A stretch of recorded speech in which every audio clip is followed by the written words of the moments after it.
Seja muito bem-vindo, eu sou Felipe Gobi, esse aqui é o Papo de Bastidores e eu quero te dizer por que eu criei esse podcast. Primeiro porque esse é o tipo de conteúdo que eu consumo quando eu tô em academia, quando eu tô fazendo exercício, são entrevistas com empreendedores, com empresários e pessoas interessantes com os quais eu posso aprender. Segundo, são conversas como essas que abrem a nossa cabeça. Lá em 2020, quando a gente estava passando por um período turbulento na empresa por causa da pandemia, foram conversas com conselheiros e empreendedores que me deram perspectiva e me fizeram chegar onde eu tô aqui hoje. Gosto com mais de 100 milhões de faturamento pela internet, com um time 100% remoto e muita bagagem nesse aprendizado. E por último, eu quero me desafiar. Eu estou no ano de me desafiar, eu estou num período onde eu estou me desafiando. É comum quando a gente atinge um certo resultado a gente tender a se acomodar. E eu não quero passar por isso, então eu estou sempre me colocando em movimento. Nesse bate-papo eu tive a grandíssima honra de conversar com o Rui Guimarães, o cara dos bastidores por trás de Leandro Ladeira. Lá ele. Brincadeiras à parte, o Rui e o Ladeira são sócios há mais de 20 anos. Você sabia que eles começaram com um portal de baladas lá em Brasília?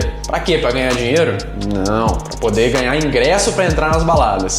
Depois eles conheceram o FAO de lançamento, se juntaram com a Kátia Damasceno e o resto é história. 20 anos depois, já empreendendo, não só com digital, mas com esse portal e outras coisas que eles tiveram, os caras já fizeram mais de 200 milhões de reais pela internet. Só pra você ter noção dos números que eles tiveram só com o negócio com a Kátia Damasceno, que hoje é um fenômeno, né? Só com ela eles venderam mais de 100 milhões em infoprodutos e produtos físicos, também tem a questão do aplicativo, que eu já vou falar. Construíram uma audiência de mais de 21 milhões de pessoas somando Instagram e YouTube, ou seja, conteúdo ali é uma expertise que eles dominam. Como eu falei sobre o aplicativo, eles desenvolveram um aplicativo nesse negócio que tinha mais de 40 mil pessoas usando esse aplicativo que eles desenvolveram. Ou seja, criaram de fato um negócio em torno de um especialista. Em 2023, depois de ter feito tudo isso, eles decidiram seguir outros caminhos à parte, então a Kátia continuou com o negócio, o Rui e o Ladeira seguiram com o negócio deles, que hoje é um outro fenômeno que eles criaram, ou seja, você deve conhecer através do Venda Todo Santo Dia, que é um produto fenômeno aí que eles lançaram. Pra você ter noção, praticamente fizeram em 2 anos o que eles construíram em 12 anos com a Kátia Damasceno.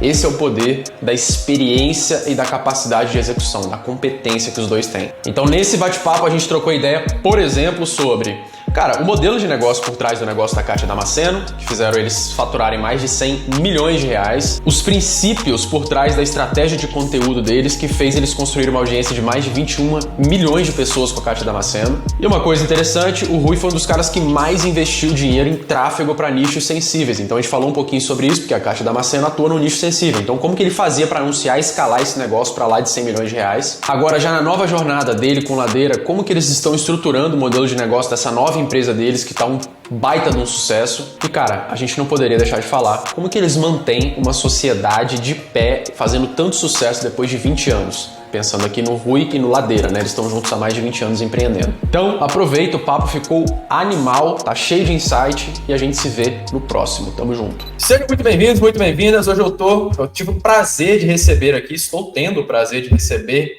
Rui Guimarães, o homem por trás de Leandro Ladeira. Lá ele. Ficou meio estranho isso aí, né? Obrigado pelo convite aí. Estou muito feliz pelo convite. O Gobi aí é um cara que eu admiro bastante, já de bastante tempo. Vai ser bom a gente conversar um pouco aqui, bater um papo e estender aqui a nossa conversa. Vamos falar de negócios e de outras coisas. Ruizão, eu não sei se enfim, na pandemia a gente bagunçou tudo, mas eu acho que a gente se conheceu em 2020, né? Só que você já estava no mercado há algum tempo. Então, cara, sim, melhor do que eu falar, né, sobre você, se apresenta para a galera aí quem é Rui Guimarães na fila do pão. Fala de forma resumida como é que você chegou até hoje, um pouquinho da sua jornada no digital, trabalhando com, enfim, suas experiências aí. Então, beleza, eu vou falar um pouco sobre a minha história aí, né? Ela é um pouco longa, eu vou tentar resumir ela aqui Fica à vontade. Fazer um corte nela e tentar resumir ela, né?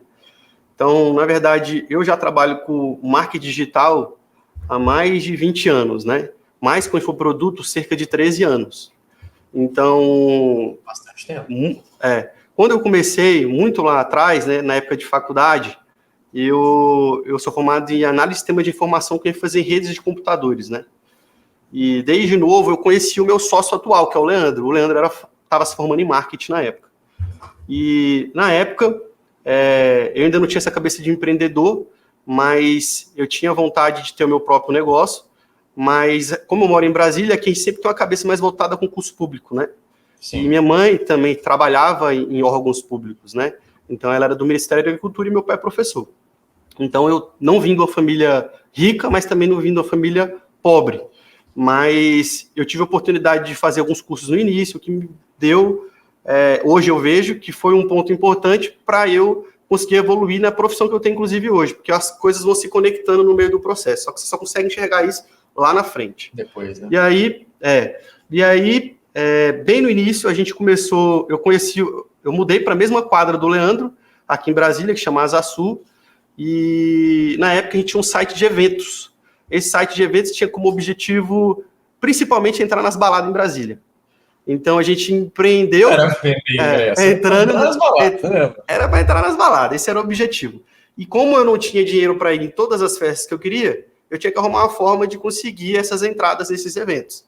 Então eu conheci o Leandro, a gente criou um site de balada onde a gente tirava foto nas baladas. Existia muito desses sites no passado. E a gente criou esse site ficou bastante conhecido, porque a gente ia em todas as festas que tinha dia que a gente tinha 3, 4 festas na mesma noite. Caraca. E é engraçado que como você começa em várias, você vê que era a mesma galera que estava nas mesmas festas. E aí o site ficou muito conhecido, a gente começou a vender muitos ingressos das festas em Brasília com o tempo. Porque a gente tinha o site e a gente utilizava o site para fazer a comunicação desses eventos. E esses eventos viviam de vendas de ingressos. Então, a gente vendia esses ingressos em grandes quantidades. Com o tempo, a gente viu uma oportunidade, que não era só vender ingresso, era criar uma comunicação mais completa desses eventos. Então, a gente criava para grandes eventos, não só pequenos eventos em Brasília, desde ingresso, abadá, spot de rádio, VT para TV, em pena, que é uma comunicação visual que você faz mais outdoor. A internet não era tanto utilizada na época, e a gente que trouxe isso, na verdade, para começar a fazer essa divulgação para esses eventos. Os donos dos eventos, eles não utilizavam muito isso, e a gente tinha essa força, porque a gente já fazia alguns cursos nessa área no passado, principalmente de SEO, né? Como você se posicionar bem nas redes de busca. Então, a gente era expert nessa parada. E a gente montou 2 sites aqui, então a gente começou a fazer venda de ingresso, depois comunicação visual desses eventos, e fomentar pessoas para poder participar deles. Depois desse projeto... Cara... Tem muito tempo, eu nem sei em que ano que foi. Cara, deve ter... 17 anos para trás, aí, 20 anos. Tem muito tempo. Eu tenho 39 agora, então era na época que eu tinha 16 para 17, 18 anos. Então tem bastante tempo. E aí, depois disso, a gente começou a perceber que os promoters, eles não queriam pagar a gente em dinheiro. Eles sempre queriam dar uma permuta. No início era até legal, porque entrava em todas as festas, tinha bebida liberada, curtia pra caramba. E o objetivo era, entre aspas, louvável, né? Naquela época era novo demais, para mim era massa. Mas depois, com o tempo, eu vi que isso, cara, já não fazia mais sentido. Eu tava enjoado de ir pra essas baladas, para essas festas. Então, ver as mesmas pessoas, né? Não dava, cara. Aí eu falei, cara, a gente tem que começar a criar uma empresa mais séria. Aí a gente começou a atender algumas empresas em Brasília que não eram mais empresas de eventos. Então a gente atendia academias, restaurantes, shoppings, empresas de negócios tecnologia. Locais, né? Negócios locais. Só que eram negócios grandes, mas dentro de Brasília. E aí a gente também fazia todo tipo de comunicação, desde o digital ao mundo físico. Então, por exemplo, o restaurante a gente fazia desde cardápio a site, entendeu? Então a gente criava toda a comunicação dessas empresas. E a gente teve ali de 30 a 40 clientes na época. E aí a gente montou 2 agências. Teve a primeira, que a gente éramos 3 sócios. Um dos sócios nos roubou. Inclusive eu tinha um aprendizado muito legal nessa época. Nem sei se você tem... Pode contar. Por favor. Cara, teve um negócio muito legal que aconteceu na época. Ao mesmo tempo que foi um problemaço, eu tive um aprendizado que eu levo para minha vida e eu já usei esse aprendizado em vários momentos da minha vida. Que foi o seguinte. Ele roubou a gente, ele era tão bom, mas tão bom na mentira dele, que ele me roubava e ainda me emprestava dinheiro e vou pagar ele. Ele era muito bom na mentira dele, meu irmão. Ele me emprestava o próprio dinheiro que ele tinha me roubado. E aí ele tinha uma vida de juiz, praticamente, e eu vivia quebrado. Era eu, o Leandro e ele, que eu chamo hoje de sócio ladrão. E aí, o que acontece? O que eu aprendi? Quando eu descobri que ele tinha roubado a gente, eu fui num tio meu. E aí, nesse tio meu, eu era muito novo, eu não sabia o que eu tinha que fazer quando você descobre uma coisa dessa, né? Já foi um dos meus primeiros aprendizados e um ponto de inflexão muito importante na minha vida. Eu fui nesse tio meu e falei, tal pessoa tá me roubando, o que eu preciso fazer? Ele falou, quantos anos ele tem? Eu devia ter, sei lá, eu não sei exatamente, tá? Mas devia ser uns 19, 20 anos. E o sócio ladrão tinha uns 18. Aí ele me perguntou, quantos anos ele tem? Aí eu falei, tem 18. Ele falou, para mim e pro Leandro junto, vocês são 2 idiotas, ainda foram enganados por um cara mais novo que vocês. Sabe o que vocês têm que fazer? Sair o mais rápido possível da empresa, porque deve ter muita coisa que você nem sabe que ele roubou ou que ele fez, que pode impactar sua vida toda daqui para frente. Eu me lembro que eu tinha, sei lá, 15 computadores, 15 mesas na empresa. Para mim, parecia que eu tinha R$1 bilhão, eu não queria perder aquilo que eu tinha conquistado. Então, qual foi o aprendizado que eu tive? Que eu tinha que desapegar daquilo e focar no crescimento, não no que eu perdi. E aí eu desapeguei dessa parada, deixei para lá, a gente praticamente deu a empresa para ele, e reconstruiu a agência de novo, captou todos os clientes, porque quem trabalhava era eu e o Leandro mesmo na época. Ele era um cara mais do comercial, então ele era ele até nisso, porque ele era muito bom de falar, mas de fazer era pouco.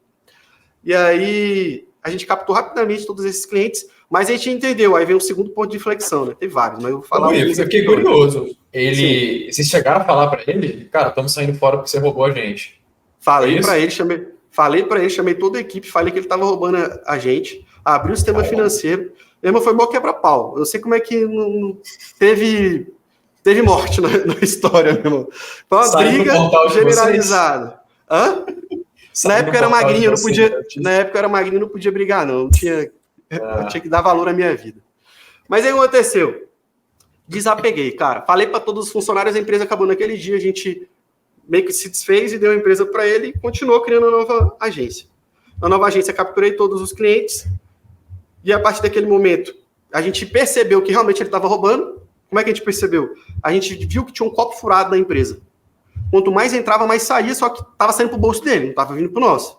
Quando a gente foi para a agência nova, meu irmão, da noite para o dia, em 2 meses, meu salário dobrou. Eu falei, cara, estava roubando a gente, porque não faz sentido. Incrível. Aí, beleza, depois disso a gente passou quase uns 2 anos nessa agência ainda, captando os clientes e tudo mais. Nesse meio tempo, a gente entendeu que o modelo de agências era péssimo, porque quanto mais cliente eu tinha, mais eu tinha que aumentar a minha equipe. E a conta não fechava. Cedo, hein, Rui? Percebeu cedo. Tem gente que está percebendo só agora. Enfim. E aí, cara, a conta não fechava, porque quanto mais cliente eu tinha, mais eu precisava comprar computador, mais eu precisava contratar. E o cliente, que era de agência, ele não queria pagar bem. E ele queria que eu oferecesse um serviço tipo da NASA, coisa do outro mundo, entendeu? E aí eu falava, porra, não dá. Eu vou dar um exemplo de um cara que ele entrou na nossa agência na época, ele pagava um FII, que eles chamam de valor mensal. Ele tinha uma unidade do restaurante dele. Ele chegou até 11 e ele queria pagar o mesmo valor. Cara, incrível. E aí eu comecei a perceber, não faz sentido. O cara quer pagar pouco, reclama e a conta não fecha. Eu me lembro que chegava no final do ano, eu não conseguia receber o 13º, porque eu tinha que pagar os salários dos funcionários. Eu ficava sem salário. Todo ano era desse jeito. Eu ficava sem salário, eu e o Leandro, a gente pegava o nosso salário e pagava a galera. Aí eu falei, cara, a gente tem que arrumar uma solução. Aí o Leandro descobriu, o Infoproduto Digital, conheceu o Érico na época. Aí ele falou para mim, do Érico, eu não acreditei também, porque 6 e 7 na época era tipo fora da realidade. Eu falava, velho, isso não existe, tá? É golpe. Aí ele me convenceu de ir no evento do Fórmula lá no Expo Center Norte, em São Paulo. Eu fui, aí eu vi, é verdade essa parada. Foi quando isso, Rui? Eu acho que foi em 2013, tá? Mas eu não tenho certeza. Mas eu não tenho certeza absoluta. Tem muito, muito, muito tempo mesmo. Uhum. Aí cheguei lá, no Expo Center Norte, eu me lembro... não, teve um evento antes disso. O Leandro me falou do Érico, teve um evento em Brasília que chamava Marketing Digital Day. O Érico, ele morava fora do Brasil, mas ele ia participar desse evento aqui em Brasília, ele era um evento pequeno. E a gente foi ver esse evento. Cara, eu lembro até hoje a gente tietando o Érico na época, que hoje, inclusive, é o nosso sócio na nossa empresa atual. Pra você ver como é que o mundo gira, cara, dá voltas, é uma coisa incrível. E aí, eu fiquei tietando lá o Érico, perguntando para ele as coisas e tudo mais. Passou algum tempo, a gente foi nesse evento ao vivo. Aí, nesse evento ao vivo, eu vi que era uma realidade que, de fato, existia, que tinha potencial. E aí, foi no momento que a gente, inclusive, fez a aplicação para entrar no Mastermind dele. Eu me lembro até hoje. Nesse evento, cara, tava lotado o evento. Foi a primeira vez que eu vi o JP andando assim, ele usava uns terninhos, andando assim na frente da galera, e tinha um cara palestrando. Sabe quem era o cara que tava palestrando? Era o Marcelo Germano, até hoje eu me lembro a cor da camisa dele, era a camisa vinho. E ele era o cara que mais faturava na época, se eu me lembro bem, era uma empresa de despachante, de carro, essas coisas, e ele faturava 16 milhões, que naquela época era surreal. Hoje é comum, né? mas era 16 milhões. E eu vi aquele cara lá no palco, eu falei, cara, quero falar com ele. Quero ver se ele pode indicar a gente para o Mastermind, porque só poderia entrar para o Mastermind do Epic se fosse indicação ou tivesse faturamento. E a gente não tinha nenhum dos dois. Na hora que o Marcelo Germano saiu para ir no banheiro, eu fui atrás dele. Me apresentei, cara, olha só, uma coisa surreal. Me apresentei, falei, porra, Marcelo, tudo jóia? Meu nome é Rui e tal, sou de Brasília, tenho uma agência lá, tava querendo entrar no Mastermind, queria te falar um pouco sobre o meu negócio para ver se você pode me indicar. Expliquei para ele toda a situação. Eu me lembro da ficha de aplicação, não era digital, era uma ficha verde. Você tinha que pegar a ficha, levar para casa, preencher ela toda, trazer no outro dia para fazer a aplicação. Aí eu falei toda a história para ele, ele falou, cara, gostei de você, vou te indicar. Olha só, era improvável isso. Aí ele, vou te indicar. Só que eu falei, cara, eu acho que eu não estou bem preparado ainda. Tem como você indicar meu sócio? Ele não conhecia o Leandro. Aí ele falou, cara, pode ser, vai lá e tira a foto do crachá dele e me manda. Tira a foto do crachá dele, mandei para ele mandou pro grupo e a gente foi aceito no Mastermind. Foi outro ponto de inflexão, porque a gente tinha praticamente a mesma quantidade de dinheiro para poder fazer a aplicação. A gente ia ficar tipo com pouco dinheiro em caixa para fazer girar. Mas foi uma aposta que a gente fez porque a gente queria, de fato, abraçar aquela oportunidade. Então foi um ponto de inflexão, a gente entrou no Mastermind e aquilo ali mudou o jogo a partir dali. Quando a gente voltou para Brasília, a gente começou a buscar oportunidades no digital, no infoproduto digital. A partir daí, a gente ficou pensando quais produtos que a gente pode lançar, o que a gente pode fazer. E aí a Paty, que hoje é a esposa do Leandro, mas na época era namorada, tinha participado de um chá de lingerie aqui em Brasília, com as amigas, que isso era muito normal para quem é casal, estava noivo, ou algo nesse sentido. E aí ela comentou com o Leandro, da Kátia Damasceno, para quem está vendo, que na época eu também não conhecia. Aí comentou com o Leandro, porra, a Kátia... vocês não conhecerem, né? Ela falou, porra, tem uma mulher aí que ela fala sobre pompoarismo, e talvez seja um produto massa. Falou isso pro Leandro. Aí o Leandro também não acreditou na época, no primeiro momento que ele viu. Aí ele falou pra Paty, não, eu acho que não faz sentido e tal. Só que no outro dia de manhã, na hora que ele acordou, ele fez uma pesquisa no Google Search e viu lá o volume de pesquisa sobre pompoarismo. Pompoarismo vocês já entendiam do SEO, né? Para saber o que era volume de busca. Exatamente. A gente tinha entendido do SEO, porque eu tinha feito um curso muito lá atrás, que naquela época era com o Ricota, que ele tinha uma agência que chamava Mestre SEO, na época. Uhum. Então ele era o expert dessa parada no Brasil, que hoje, inclusive, é nosso parceiro de Mastermind. E muito legal isso. E aí o que aconteceu? Fizemos essa pesquisa, tinha um volume de pesquisa de 60 mil pesquisas mensais, se eu me lembro mais ou menos isso aí. E a gente viu, porra, tem um potencial nessa parada. Só que mesmo assim, o pompoarismo naquela época ainda não era muito conhecido, mesmo tendo muito volume. E hoje o volume é muito maior porque a gente criou consciência no mercado. Mas aí, beleza. Vimos esse volume. O Leandro voltou lá para a empresa e falou para mim, porra, vamos lançar um curso de pompoarismo. Eu falei, de jeito nenhum, você tá doido? A gente tem uma agência. Tu quer falar sobre sexo da noite pro dia? Aí eu também tinha uma barreira ali, que era um tabu, né, pô? Porque, pô, eu tava lá com a agência, com marketing. Vou mudar para outra parada totalmente diferente. Aí tem uns 3, 4 dias para engolir essa parada. Aí, beleza. Acostumei com a ideia, também fiz as pesquisas, ele me comprovou que o negócio poderia dar certo. Aí o Leandro ligou para a Kátia. Tentou falar com ela várias vezes. E ela não dava ideia para ele na ligação. Não atendia ele e tal. E ela nem imaginava dessa parada de fórmula, nem sabia que existia isso, né? Ela imaginava zero. Pra você ter ideia, ela fazia chá de lingerie, que era um evento presencial. Ela não tinha nem Instagram nem YouTube na época, cara. Sabe como é que eram os contatos que ela tinha? Ela tinha todo o evento que ela ia, ela anotava o e-mail das pessoas na mão, numa lista. Pelo menos a gente tinha lista de e-mails de algumas alunas, isso era legal. Porque a gente poderia vender, depois a gente usou isso. Eu vou até falar um pouco sobre isso. Aí como é que a gente fez? O Leandro ligou para a Kátia, tentou algumas vezes o contato com ela, ela não deu ideia. Até que no momento ela atendeu, o Leandro falou, é o seguinte, eu estou precisando conversar com você, eu tenho uma oportunidade para você. Se você não quiser, eu vou ligar para sua concorrente X. Bora para outra, ela arrumou espaço na agenda. Não, beleza, pode vir aqui que a gente pode conversar. Aí, no dia que ele foi conversar com ela estava gravando um vídeo para, sabe aquele pessoal que está se formando e vai gravar um vídeo com alguém? Estavam usando a Kátia como um case. E aí o Leandro já viu na Vera como a Kátia falaria na frente da câmera. Ele viu, cara, essa mulher é foda, ela tem potencial, ela fala bem. E aí a gente conseguiu convencer a Kátia de entrar no projeto. E como é que a gente convenceu ela a entrar no projeto? Kátia, é o seguinte, é risco zero, a gente vai investir tudo e a gente vai montar toda a estrutura e vai vender o produto. Você não vai gastar R$1. Se der merda, quem vai tomar prejuízo é a gente. Foi isso que a gente usou na época. para convencer ela. Ô, Se Rui, der certo, a só gente aí- divide com você. Só aí já tem dois insights. O primeiro acho que hoje eu vejo. É porque eu tenho alunos, né? Eu tenho conhecidos e alunos, vocês também devem ver isso. Quem está do lado de lá, que é a parte da agência, da coprodução, eu acho que tem sido muito mole, né? Como hoje em dia tudo é muito fácil, a pessoa desiste muito fácil da prospecção, né? Vocês foram atrás, na época não tinha esse monte de gente, então, porra, pegar essa mulher, vamos para cima, vamos ligar, vamos cercar ela, vamos fazer proposta. Então, a primeira coisa é persistência na parada do que vocês acharam que era bom na oportunidade. Se é uma oportunidade mesmo, pô, vale a pena você buscar, né? E a outra é uma proposta irresistível, cara. Uma oferta irresistível, porra. Quem que não quer? Eu sempre falo com a galera, velho, você está começando, você tem que fazer uma proposta irresistível para a pessoa, senão, entra aí, é 50-50. Calma, porra. Sei lá, a pessoa não tá nessa vibe, entendeu? Então você tem que trazer isso pro seu lado na negociação.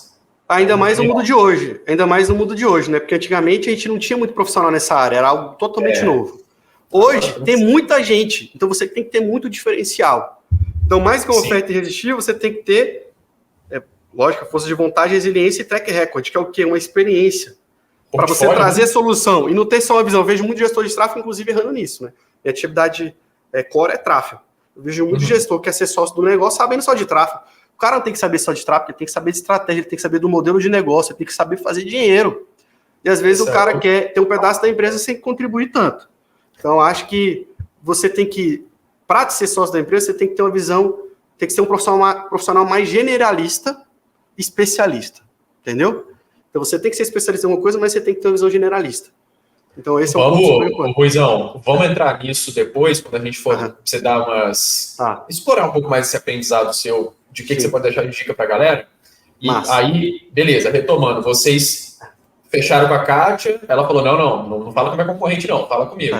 E aí, como é que foi daí para frente, velho? Então, a gente pegou e fechou com a Kátia.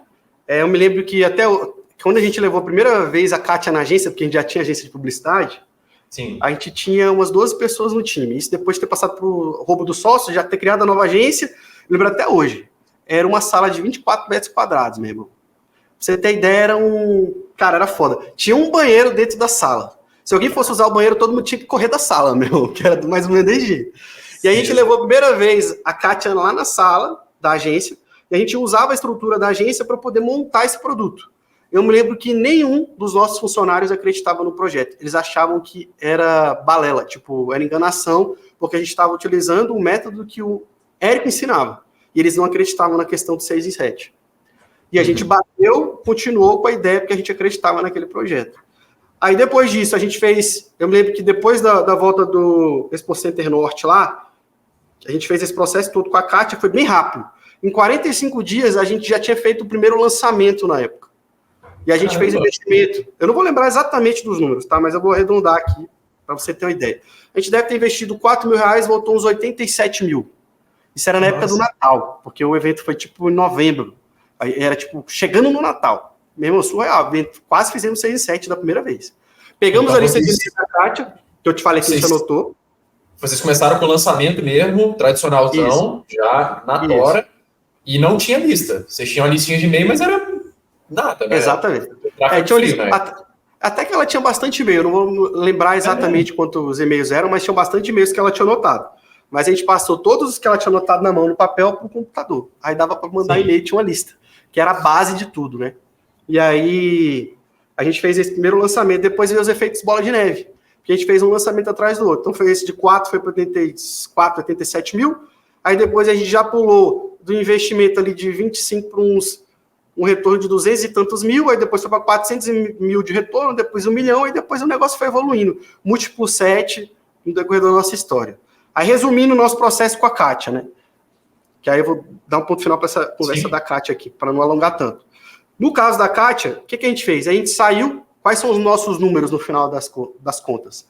A gente saiu de um projeto, a gente saiu desse momento aí para um projeto de quase 10 milhões de inscritos no nosso canal de YouTube, 7 milhões de inscritos no YouTube, mais de 2 milhões de pessoas nas nossas listas de e-mail, mais de 40 mil pessoas dentro do nosso aplicativo, porque a gente trabalhava principalmente com infoprodutos digitais, ou seja, venda de conhecimento pela internet. A gente tinha peças de teatro, tinha livros, softwares, a gente tinha venda de produtos físicos, que era o caixa oculta. quais produtos que a gente tinha, que são os que eu vou lembrar de cabeça. Então, a gente tinha o Mulheres Bem Resolvidas, que era um produto de R$ 2.500 na época.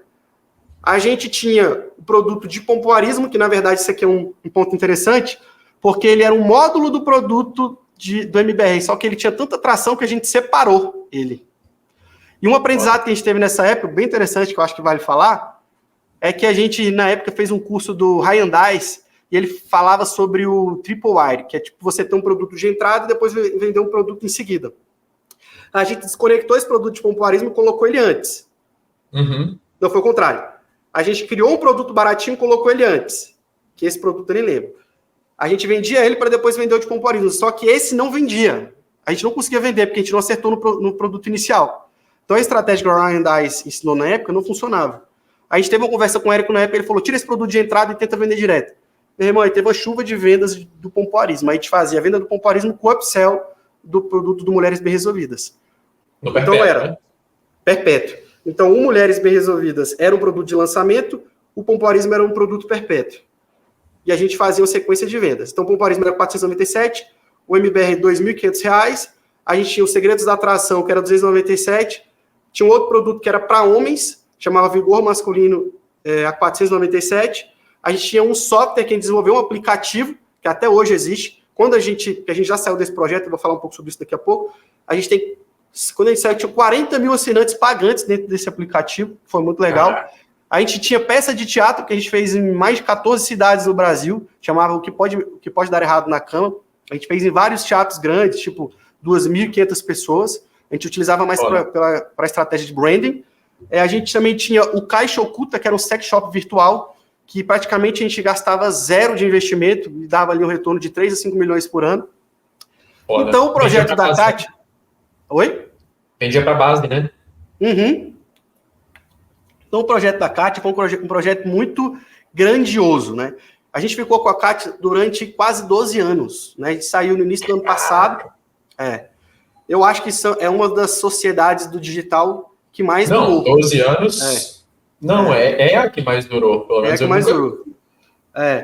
E tipo a sociedade... mais durou crescendo, Ui. Não Exato. É afundando, crescendo, coisa nova, com modelo de negócio ficando mais robusto. Não, esse é um ponto super importante. Somado, você tem noção de quanto de faturamento vocês fizeram, cara? É um projeto de quanto? Assim? Então, no somado da história, deve ter sido na casa de 170 milhões de reais. No ano, a gente chegou a faturar 35 milhões de reais. Né? Muito de 30 a 35 porrada. milhões de reais. Então, foi um valor muito grande. Quantidade de alunos foi cerca de 230 mil alunos. Foda. E aqueles 40 mil que eu falei no aplicativo, né? Então, a gente passou por várias fases aí. Até transacionando de infoproduto para software. Foi uma coisa que poucos infoprodutores fizeram. Você falou faz muito sentido. A gente foi um dos que mais durou em se tratando de sociedade. Eu me lembro de pessoas que lá no passado eram grandes e hoje não existem mais. A gente já tem muitos anos de mercado mantendo a consistência e trabalhando em vários modelos de negócio. Desde perpétuo, infoproduto, software, venda de produtos físicos, peças de teatro, livro. Então, muita coisa a gente aprendeu depois desse processo aí. Rui, sem contar vou colocar intangível para a imagem do especialista, né? Eu tô olhando a Kátia aqui, 11,4 milhões no Instagram, um canal do YouTube de mais de 10 milhões de inscritos, ou seja, caraca, velho. Caraca. É bizarro, é muita coisa. É bizarro. Cara, foi sensacional. E aí, depois que a gente conseguiu esses números com a Kátia, chegou no momento que a gente teve que fazer uma transição, né? Na nossa história. No início do ano passado, a gente decidiu sair do projeto para focar no ensinar marketing digital. E aí eu gosto de dizer duas coisas aí. Por que é importante o que eu vou dizer agora? Porque muita gente que vende, que ensina curso de marketing digital sem ter tido a experiência vendendo outros cursos. A gente tem uma experiência só com a Kátia de 12 a 13 anos. Fazendo isso, vendendo alguns produtos que não eram de digital. Então, a gente tem, de fato, track record de experiência para ensinar marketing digital, porque a gente tem esse background. Então, a gente fez essa transição focando em ensinar marketing digital, e aí, a partir daí, a Kátia seguiu no projeto do Mulheres Bem Resolvidas. Na época, a gente fez uma negociação com ela de venda da nossa empresa. Ela ficou, de 50 funcionários, ela ficou 40. a gente saiu com 10, ela ficou com a sede física, que foi um acordo que a gente fez, e a gente fez isso com o objetivo de, como a gente tocava a operação, eu e o Leandro, com o time, se eu tirasse o time, ela ia ficar desassistida, e ela não tocava a operação, ela era a pessoa mais que aparecia, apesar dela também ajudar, lógico. Sim. Mas ela precisaria ser mais assistida e fazia sentido nessa negociação. A gente deixou com que ela ficasse com a equipe nessa negociação e também não só com a equipe, mas com a estrutura física. Nesse meio do processo, a gente saiu da empresa, fez a negociação e a gente ficou 3 meses num coworking, já com a Red2Go, que tem vários produtos dentro dela que eu vou comentar já já. Nesses 3 meses a gente ficou num coworking, eu fiquei buscando uma nova sede, achei essa nova sede, a gente construiu essa nova sede, em 6 meses a gente já tinha mudado para a nova sede.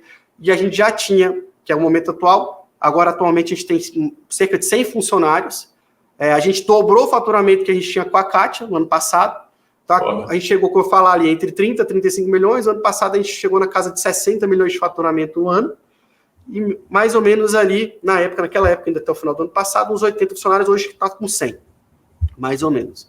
Ou seja, deram um salto gigantesco. Cara, no fim das contas, se a gente for parar para olhar, é lógico que tem a dissolução de uma sociedade e tal, mas, cara, todo mundo saiu bem, né? A Kátia continua tocando o negócio do jeito que ela acredita, do jeito que ela, com os valores dela, super bem resolvida, vamos dizer assim. E vocês pegaram disso e fizeram desse limão, fizeram limonada, fizeram um negócio maior ainda que está só começando, né? Exatamente. E, cara, quando a gente saiu, ela saiu com caixa na empresa e também saiu rica, né? Ela saiu com a pessoa física dela bem assistida.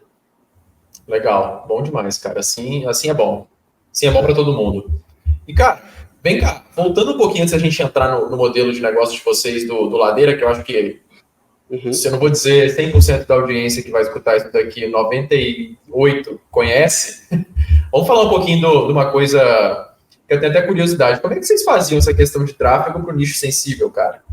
A Kátia era um nicho sensível, né? Como é que vocês iam para aquele caminho, vamos colocar entre aspas, black, onde tem 1 milhão de contas de contingência, ou vocês burlavam isso com a inteligência, com a criatividade? Como é que era isso, cara? Você já teve um problema com o tráfego? Você que comandava isso aí?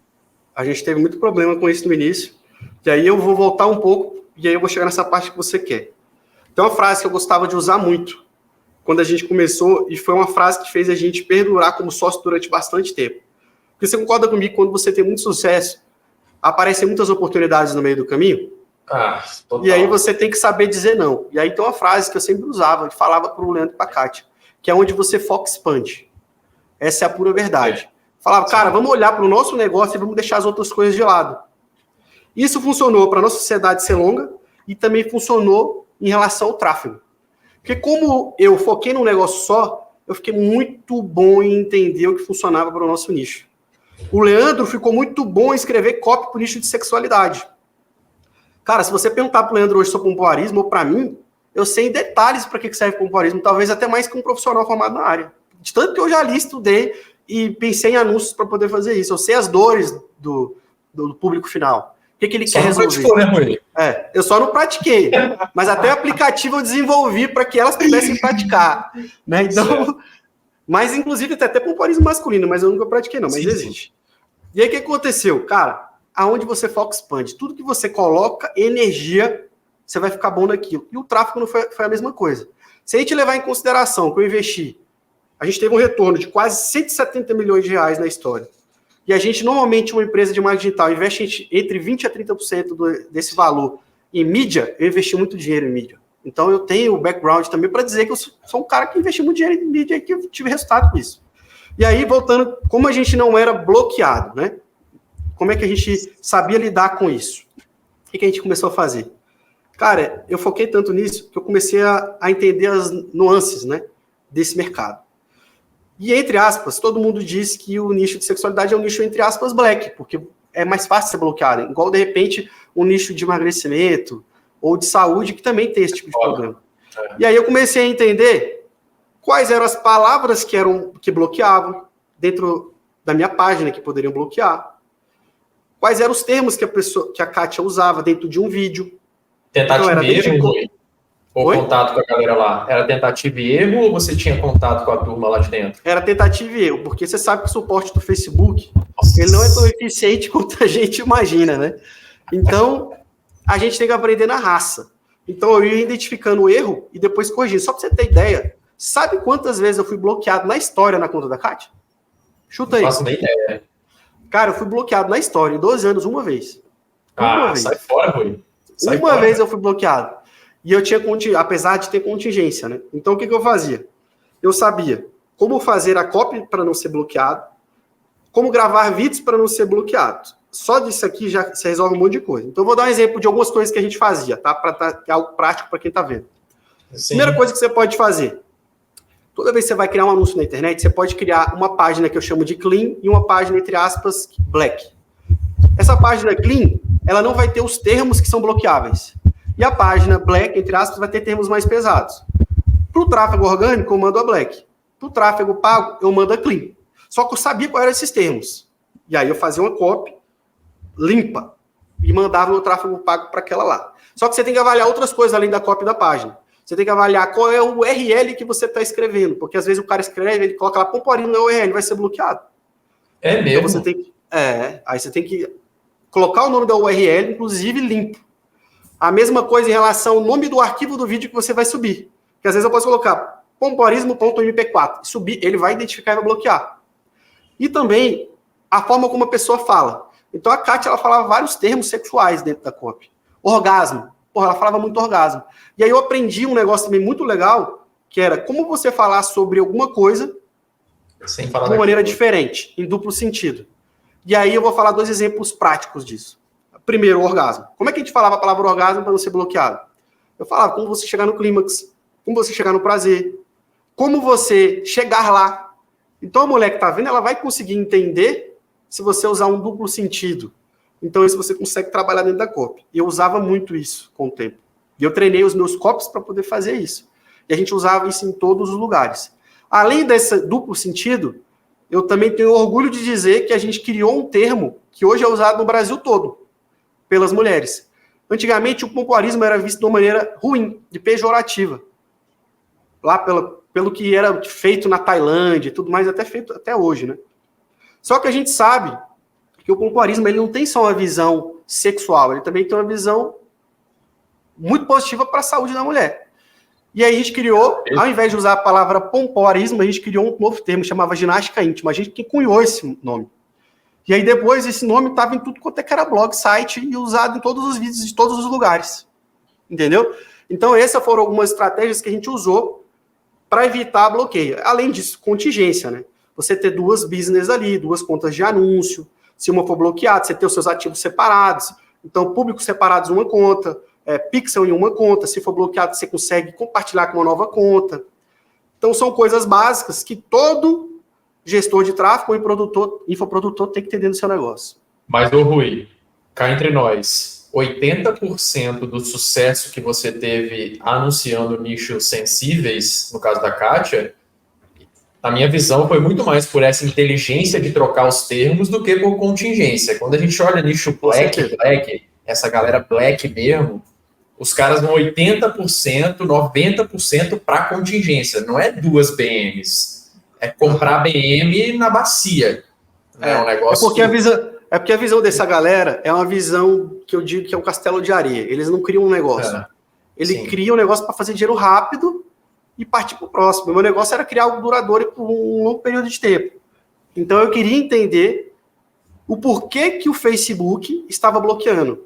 Eu não queria brigar com o Facebook, eu queria entender como usar as políticas do Facebook a meu favor. Se eu aprendesse a fazer isso, eu teria um negócio de mais longo prazo, um negócio sólido. E foi o que a gente fez. Muito mais inteligente. Então a gente foi bem assertivo nisso aí, a gente aprendeu a fazer isso, como eu falei, a gente foi bloqueado na nossa história uma vez só. Então ajudou. Ô, Ruizão, pegando um pouquinho mais, só um pouquinho dessa era Kátia Damasceno, antes de a gente entrar de fato na empresa atual de vocês, cara, e assim, 2 coisas inegáveis. Tráfego, você fazem muito bem, pelo que a gente está vendo aqui. Eu não conheço ninguém que já pegou 12 anos de investimento em nicho sensível, contínuos e crescendo. E, cara, outra coisa que vocês eram muito grandes era a parte de conteúdo.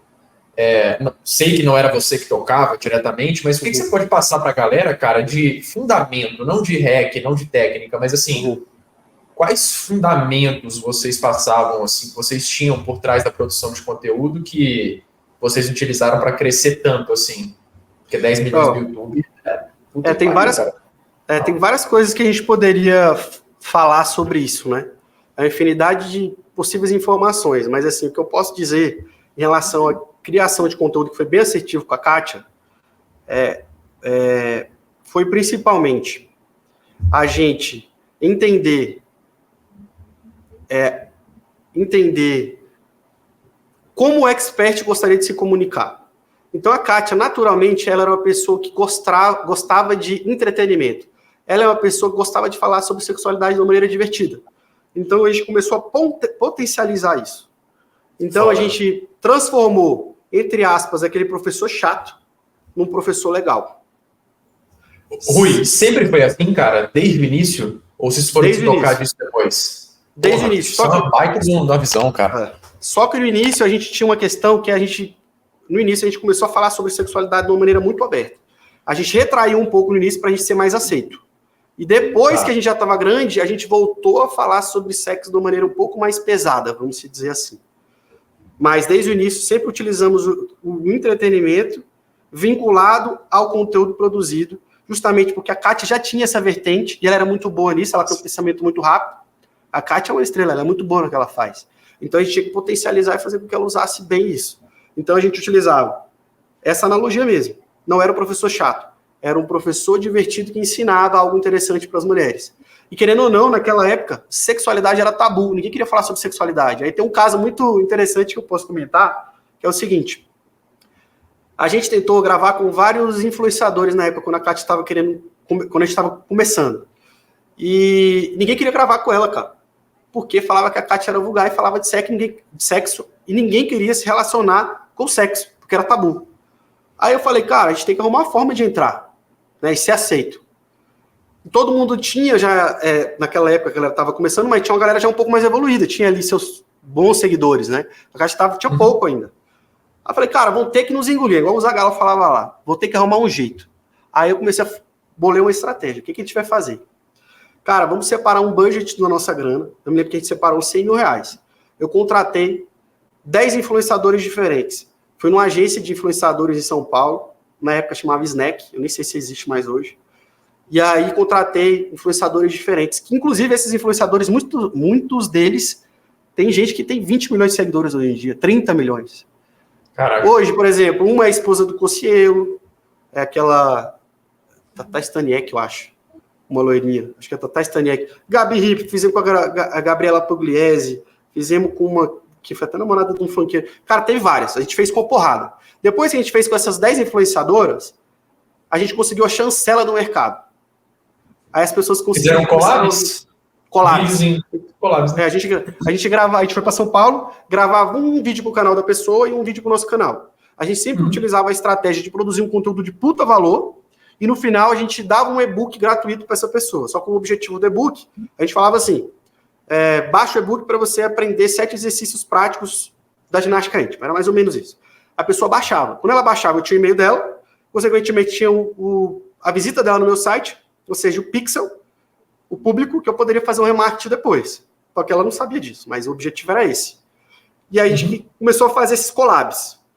A gente conseguiu a chancela desse público. Depois que a gente teve a chancela desse público, cara, tudo ficou mais fácil, porque a galera começou a olhar para a Kátia de uma maneira diferente. Mas o que foi o estouro do Pipoco do Trovão mesmo, foi quando a gente investiu contratando um outro influenciador, que foi o Bruno Galhaço e Giovanna Embank. A gente contratou eles e fez um collab com eles, era para gravar um vídeo só. Eu viajei pro Rio com a Kátia, a gente gravou esse vídeo, só que esse vídeo, até hoje, é um dos mais visualizados no canal deles.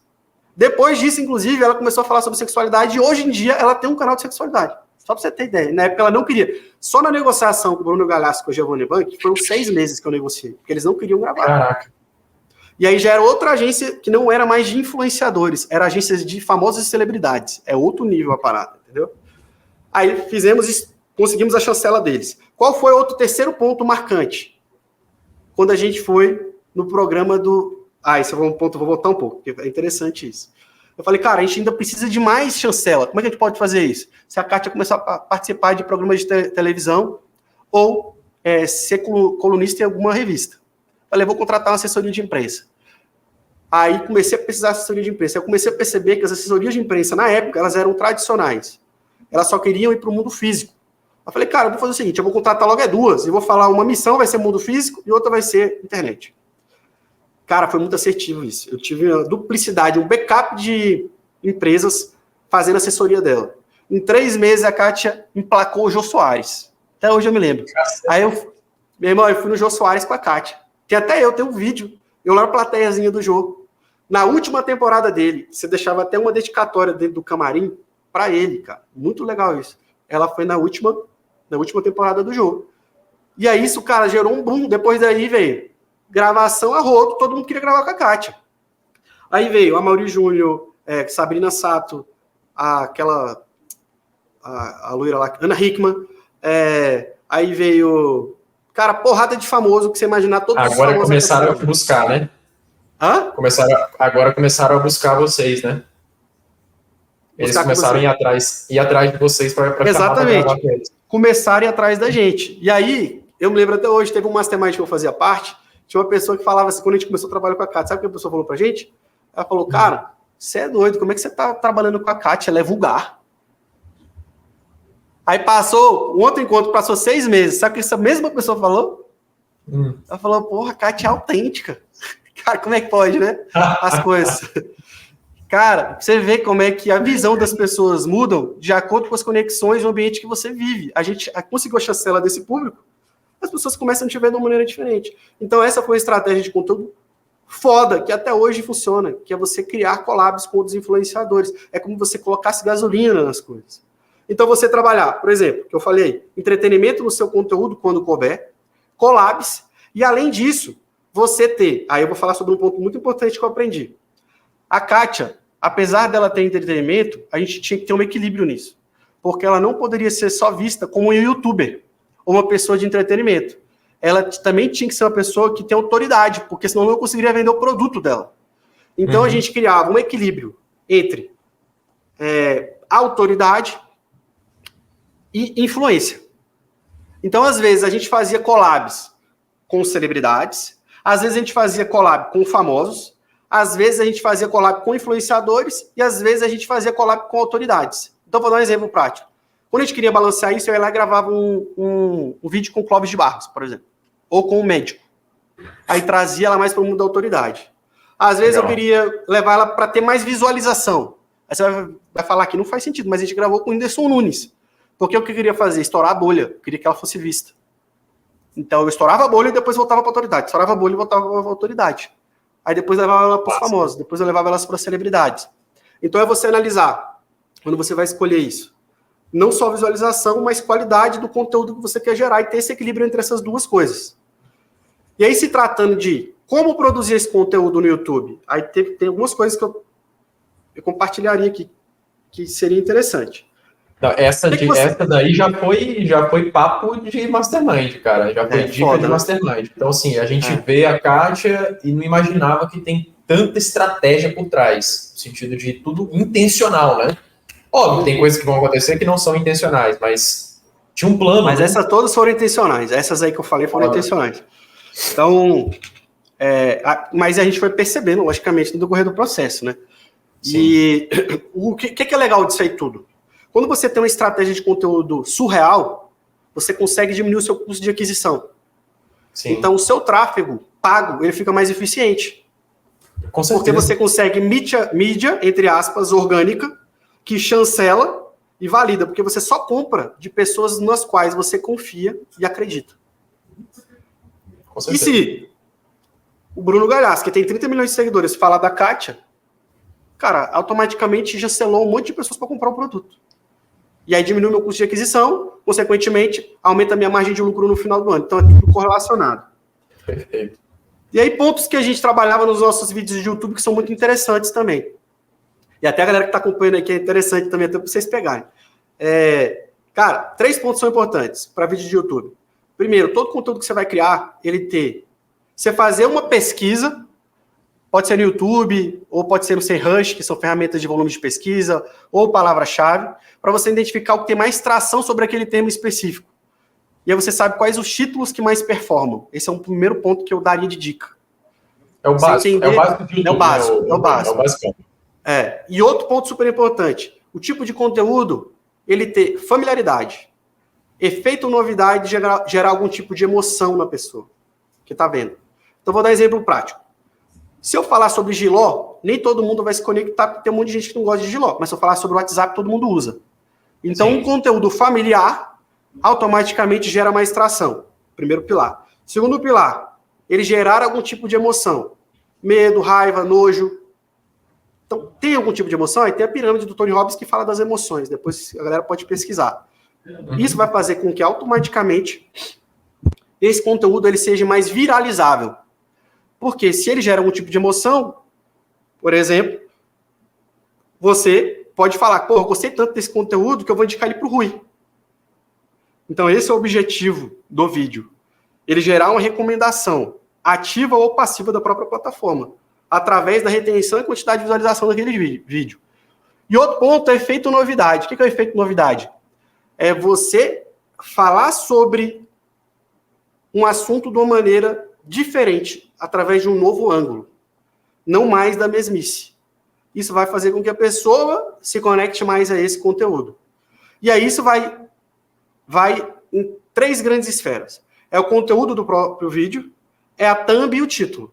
Então, tudo isso que eu falei vai fazer com que você crie thumbs melhores, títulos melhores e conteúdos melhores. E, logicamente, os primeiros segundos do vídeo são os mais importantes. E aí vão ter vídeos que eu vou ter como objetivo relacionamento e vídeos que eu vou ter como objetivo ter uma chamada para ação, ou venda do meu produto, ou captura, ou simplesmente o cara continuar comprando os meus conteúdos. Então, são, assim, pontos importantíssimos para a criação de conteúdo. Outros pontos importantes é você criar uma identidade própria. A Kátia tinha uma identidade própria na comunicação dela. Qual é a identidade do expert? A Kátia, ela tinha nomes próprios que ela usava dentro do vídeo. Eu não vou falar quais são os nomes aqui, porque são nomes sexuais, vai ficar meio estranho. Depois o pessoal entra lá e faz a engenharia reversa. Ela criava os nomes próprios, né? Por exemplo, para os órgãos sexuais lá os nomes próprios dela e pegava essa parada, e só falava disso. Isso era até bom, inclusive, para o não bloqueio, porque ela criava um nome que não existia. Aí não ajudava, a gente podia falar sobre aquele assunto, todo mundo sabia o que era, mas não era um assunto sexual. Ela tinha jargões próprios. Isso era um ponto importante. O Leandro também tem vários jargões próprios.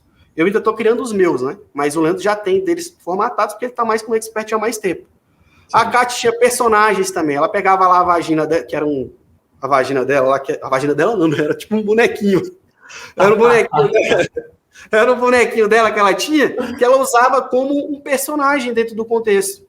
E a gente não usava só o personagem, que era um elemento físico, mas ele utilizava o personagem que são as pessoas atrás da câmera. Então, a gente também foi uma coisa que a gente começou a usar, muito o mercado começou a usar. A gente não falava só para a câmera, a gente falava com as pessoas ao redor do cenário. E isso tornou a conversa mais fluida e mais natural. Então, isso tudo vai gerando valor para o vídeo, né? E aí tem várias outras coisas que eu também poderia citar aqui. Por exemplo, o vídeo ele tem uma aplicabilidade prática, ele tratar de uma urgência oculta. O que é uma urgência oculta que a gente ensina dentro do VTSD? Urgência oculta é um problema ou uma dor que a pessoa quer resolver, que ela nem sabe que ela precisa, mas que é familiar à vida dela. Você pode trabalhar isso dentro de um vídeo. Você também tem uma transição entre conteúdos longos e conteúdos curtos. Às vezes você ou trabalha só conteúdo curto ou só longo, porque você não faz um pouco de cada. A gente faz isso em vários lugares. Por exemplo, o Leandro é mestre nisso. Ele gosta de fazer muitas lives. Ele faz lives ao meio-dia, de 1 hora, 2 horas. Quanto mais conteúdo você cria denso, mais horas de tela o seu possível cliente está te vendo, maior probabilidade de ele comprar, porque ele está com você o tempo todo. Com certeza. Familiaridade, então, né? Vai gerando. Familiaridade. Então a ideia é a pessoa ficar presa ali. E aí você pode usar vários artifícios com que ela fique presa. Aí a edição vai ajudar nisso. Você ter, por exemplo, conteúdos dentro do vídeo de maneiras mais visuais, um corte mais dinâmico, um corte mais interessante, tem um efeito sonoro. É o cara mestre lá de edição de vídeo que vai conseguir fazer isso. E tem uma ordem cronológica nos conteúdos, um começo, meio e fim. Então, você conseguir fazer isso, e aí pegar esse conteúdo, por exemplo, que você criou dentro do YouTube, e ter uma capacidade de distribuição dele. Aí você consegue distribuir no Facebook, você consegue distribuir no Instagram, no TikTok. Cara, aí que é o grande lance do conteúdo. Você conseguir derivar esse conteúdo para várias fontes. Né? Inclusive, hoje eu estou gravando aqui o nosso podcast, a nossa conversa, justamente porque depois eu vou derivar esse conteúdo em cortes. Então, estou usando isso de maneira mais inteligente. Esse é o meu objetivo. Entendeu? Então, perfeito. É forma de você utilizar isso. Eu não sei se você conhece a Mandala. Você conhece a Mandala que a gente utiliza? Conheço, com certeza. Quem não conhece, né?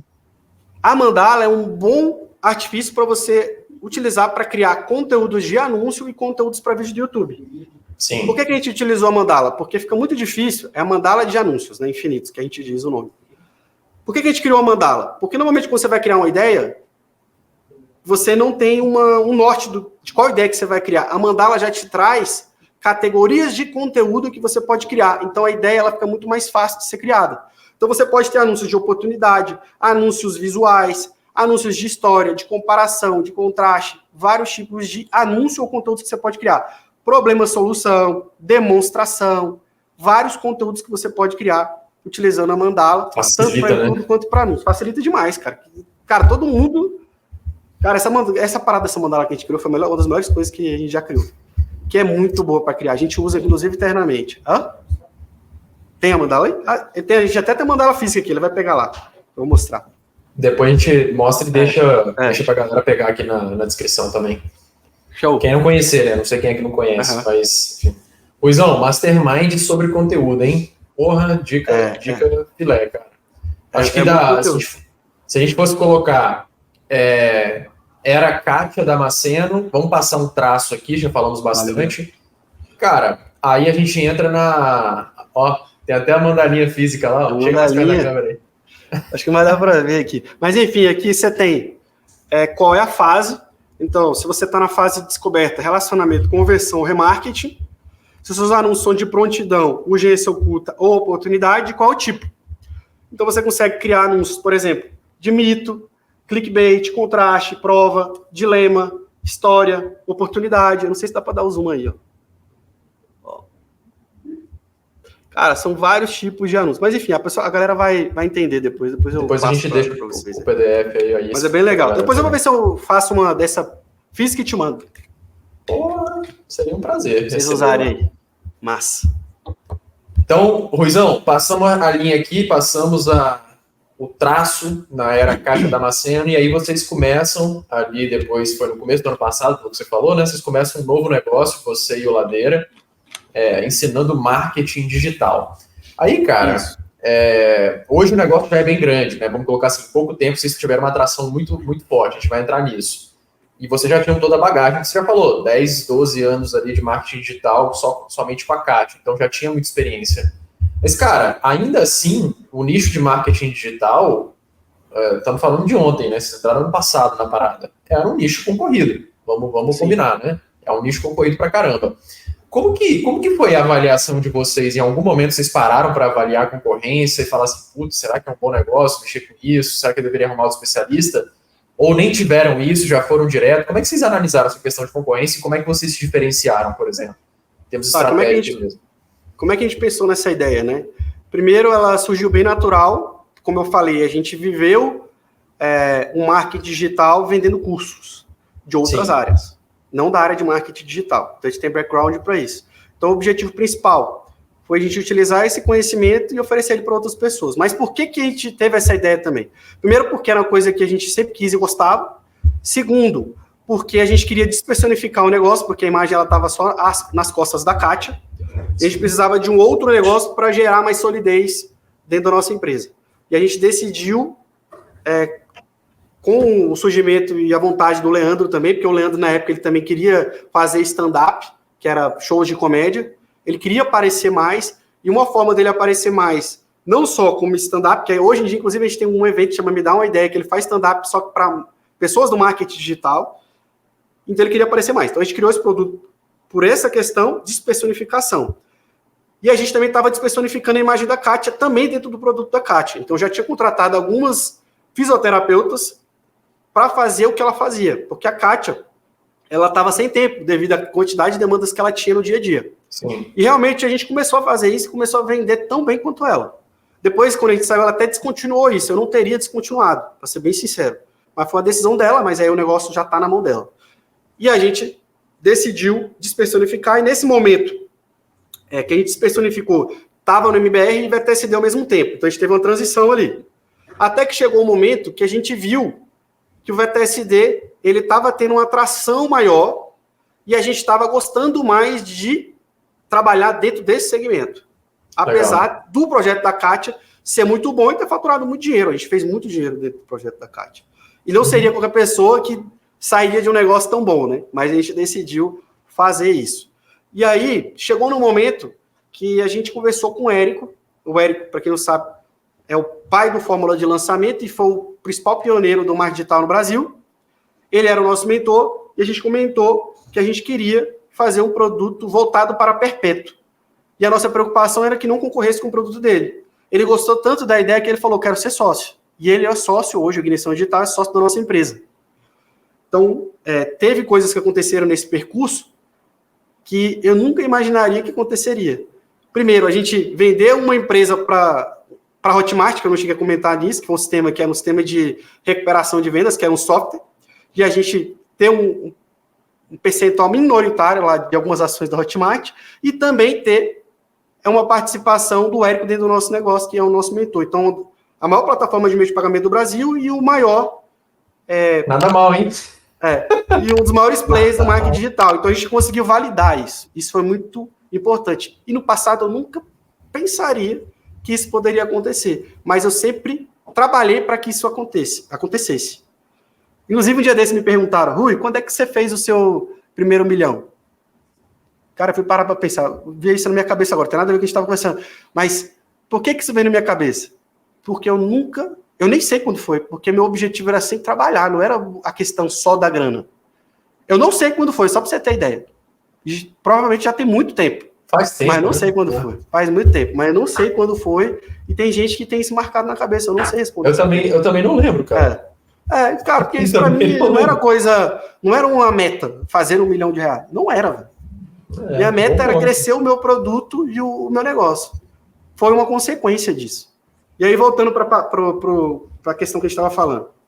E aí, fez essa transição, a gente validou com o Érico, falando, cara, quero entrar no negócio. A gente viu, porra, o negócio é bom, se o cara tá querendo entrar mesmo, acreditou na gente, aí a gente decidiu fazer essa transição. Nessa transição, eu comentei um pouco sobre isso no passado, mas o que é que eu ainda não comentei? A gente, naquele ano que a gente saiu da MBR e focou só no VTSD, a gente saiu de um produto para quase 12. E a gente saiu de um produto para quase 12. Eu vou tentar lembrar de todos aqui. Só do Right to Go. Que isso, velho? Como assim? Fala um pouco melhor sobre esse modelo de negócio aí. Então, a gente tinha um VTSD só, quando a gente saiu. Sim. A gente falou, cara, a gente precisa criar outros produtos. Principalmente trabalhar o cross-sell, upsell e downsell. E a gente precisa vender para nossa mesma base, aumentar o LTV, que é a gente vender mais para as mesmas pessoas. Certo. Aí a gente tinha o VTSD. O que é o VTSD? O VTSD é um produto de R$ 2.500, que o objetivo é ensinar a pessoa a viver do digital. Certo. Depois a gente criou o Stories 10X, que é R$1.000. Que o objetivo é a pessoa entender de Instagram, conseguir aumentar o volume de audiência dela e, consequentemente, também fazer vendas. Depois a gente criou o Light Copy, que é o copy, é como você eliminar a copy de promessas e focar na copy de premissas. Muito bom. Como você utilizar a copy para fazer com que uma pessoa ela faça determinada ação que você queira. Pode ser captura de lead, venda ou qualquer outra coisa. A gente criou e a gente subnichou esses produtos em vários tipos de produtos. Que aí daria para falar uma aula aqui, mas eu vou tentar comentar mais rápido. A gente tem produtos de método, produtos de ativação, produtos de mastermind, produtos de mentoria e softwares. E aí dentro de cada uma dessas caixas tem vários produtos. Eu comentei alguns aí. Além desses que eu acabei de falar, a gente também tem o Retiro Starter e o Retiro Scala. O Retiro Starter é para quem está começando. Comprou o VTSD ou não, mas quer ter uma imersão presencial com a gente de 2 dias e sair de lá com seu vídeo de vendas, página de vendas e anúncios prontos. Legal. E aí você não precisa ter um nível de faturamento para poder participar. No Retira Escala, você tem que ter 2 milhões de faturamento, aí é um conteúdo mais avançado. É para menos pessoas. E a gente também tem uma mentoria, que hoje tem 1.000 mentorados, pagando de 20 a 40 mil reais, dependendo da oferta do ano. E a gente também tem um Mastermind com 100 pessoas, que pagam 80 mil e agora a gente está aumentando para 100 mil reais. E, inclusive, a gente não tem nem vagas, porque o limite era 100 pessoas mesmo. Então, a gente tem um ecossistema de produtos, onde a gente trabalha principalmente downsell, cross-sell, upsell. E a gente cria um ecossistema ali onde a gente vende vários produtos para as mesmas pessoas, aumentando o nosso LTV. Dúvida, Rui. Até puxando um papo que eu tive com o Malvis, eu entrevistei o Malvis, acho que foi no episódio anterior, nem lembro mais, enfim. E eu fiz uma pergunta para ele. Eu falei assim, ô Malvis, você que está do lado de dentro da Hotmart, pega lá os Galaxy, que são os top 25, né? Top 10, não sei, enfim, top 25 contas da Hotmart, o que essas pessoas estão fazendo? Eu perguntei, cara, o que esses caras fazem para poder se manter? Qual que é o modelo de negócio? O que eles têm de visão de negócio? O que eles têm de diferente do resto da turma? E uma das coisas que ele comentou na resposta dele foi essa questão do modelo de negócio. E ele citou como exemplo o Érico. O Érico é muito inteligente, porque ele pegou um método e só entre aspas, tá? Só foi variando o tipo de entrega, a profundidade. A gente sabe que não é tão simples assim. Mas tudo gira em torno de um método que é a fórmula de lançamento. Sim. Então, e aí ele falou, cara, e aí eu não consigo entrar em mais detalhes porque isso aí já vai entrar no negócio das pessoas. Aproveitando que você está aqui na minha frente, cara, eu tenho até para tirar uma dúvida. Ô Rui, você falou que vocês foram de 1 para 12 produtos, tá, mas qual que é o raciocínio por trás dessa criação de produto, que eu acho que é o mais importante, os princípios por trás? Que assim, ideia de produto, assim como ideia de negócio, surge a todo momento. Só que, cara, no que vale a pena você investir? O que vocês usam de critério? Assim, é o que dá na cabeça de vocês. Por quê? Vocês já têm uma experiência acumulada, o conhecimento do público? Os critérios, os principais critérios para criar produto. Porque, assim, vamos ser sinceros, se você, hoje, quando você for tomar um banho, você vai ter uma ideia de produto. Você consegue ter uma ideia de produto. Se você tiver com o público na cabeça, já tem uma experiência desse público acumulado. Vocês são o avatar transformado que vocês vendem hoje. Vocês eram iniciantes lá atrás e hoje vocês são super avançados. E, cara, o que define que, assim, esse produto a gente vai fazer, vamos colocar na rua, vai dar certo? É pesquisa, é intuição, é um mix dos dois? O que vocês usam para expandir o ecossistema, cara? Para ter tanto sucesso que vocês têm hoje? Anotei o que você falou aqui, mas eu queria contextualizar antes de falar a resposta. Qual é a ideia da contextualização? Porque quem vai ver o episódio aqui, às vezes o cara está num momento diferente do meu e do seu. Certo, e às vezes ele não consegue se enxergar nesse momento. Então, eu primeiro vou falar das fases da empresa. Tá. Toda empresa tem fases. Então, a primeira fase é a BB, ou seja, a pessoa ela tem a primeira ideia dela e o principal foco dela são vendas. Normalmente ela fatura de 0 a 1 milhão de reais ali, ela tem de 1 a 8 funcionários. A segunda fase, e aí várias pessoas vão se reconhecer nessa fase, tá? Para quem está começando. A segunda fase é aquela pessoa que precisa criar novos produtos. Então você vai ter um momento que você vai ter que criar novos produtos. Na fase BB, na fase BB, que foi o anterior que eu falei, você vai usar muito aquela frase que eu falei, onde você foca expande. Você vai focar num produto só e fazer ele dar certo. Na segunda fase, que é a criança, você tem vários novos produtos. E você quer fazer o quê? Você tem produtos rentáveis e você quer aumentar o LTV. Então você fatura ali de 1 a 10 milhões de reais. De 9 a 30 funcionários, normalmente. Então nessa fase, você já tem um produto validado e você quer criar novos produtos e tornar eles cada vez mais rentáveis e trabalhar esse cross-sell e downsell entre eles. Na terceira fase, é você pegar a empresa, ela normalmente, quando ela está em crescimento, quem fala muito disso é o JP, inclusive. Toda empresa tem um ciclo. Ela cresce... Fala quem é JP, para quem está escutando, eu não sei. É JP é o João Pedro. Chegou agora no... Sim. O JP é o João Pedro, ele é dono da Hotmart e ele faz parte de alguns masterminds que a gente também faz parte, é um amigo nosso também. E ele, então, é um cara que tem muito conhecimento. Então, ele falou pra gente, cara, toda empresa tem ciclos. Quais são os ciclos? Ela cresce, ela desestabiliza, estabiliza. Depois, ela vai ter um novo ciclo, porque ela vai crescer mais. Então, ela vai crescer de novo, vai desestabilizar e o seu foco é estabilizar. Isso nunca vai acabar, porque a empresa é um processo contínuo. Ela sempre vai desestabilizar e seu foco é estabilizar. E aí, nessa terceira fase, que é a terceira fase da adolescente, se tratando de fase de empresa, é tornar a gestão da empresa, que é um caos, em algo em ordem. E aí você tem o faturamento entre 10 a 50 milhões ali, de 31 a 75 funcionários. Já a quarta fase, você quer fazer o quê? Você quer sair do empreendedor raiz, que já tem, entre aspas, produtos funcionando, já tem uma gestão funcionando e já tem vendas constantes. Agora é você pensar sempre em criar inovação. Tem muita empresa que morre aqui, porque o cara para de criar inovação. Você vê que aquelas empresas famosas, Kodak, sei lá, aquelas empresas das antigas, os caras pararam de inovar, pararam de enxergar, correr atrás. Ele deixou de ser empreendedor raiz para ficar num platô estável. Muita empresa morre aí. Normalmente, na quarta fase, que é adulta, você fatura acima de 50 milhões. Tem de 76 a 150 funcionários, que é o que a gente está vivendo hoje, inclusive aqui na empresa. Que é o quê? A gente inovar. A gente tem todas essas outras fases que eu já te falei. A gente já validou a ideia, a gente já passou pela etapa de ter muitos outros produtos de TL e TV, a gente já tem um time mais redondo aqui, e a gente já gerencia isso de uma maneira muito mais assertiva, e agora a gente está na fase de inovar, trabalhar melhor o nosso ecossistema. Aí eu posso falar sobre planos futuros daqui a pouco, mas a ideia é a gente contextualizar aqui, e a pessoa que está vendo, ela entender em qual fase que ela está. Agora, respondendo a tua pergunta, você falou quais são os critérios...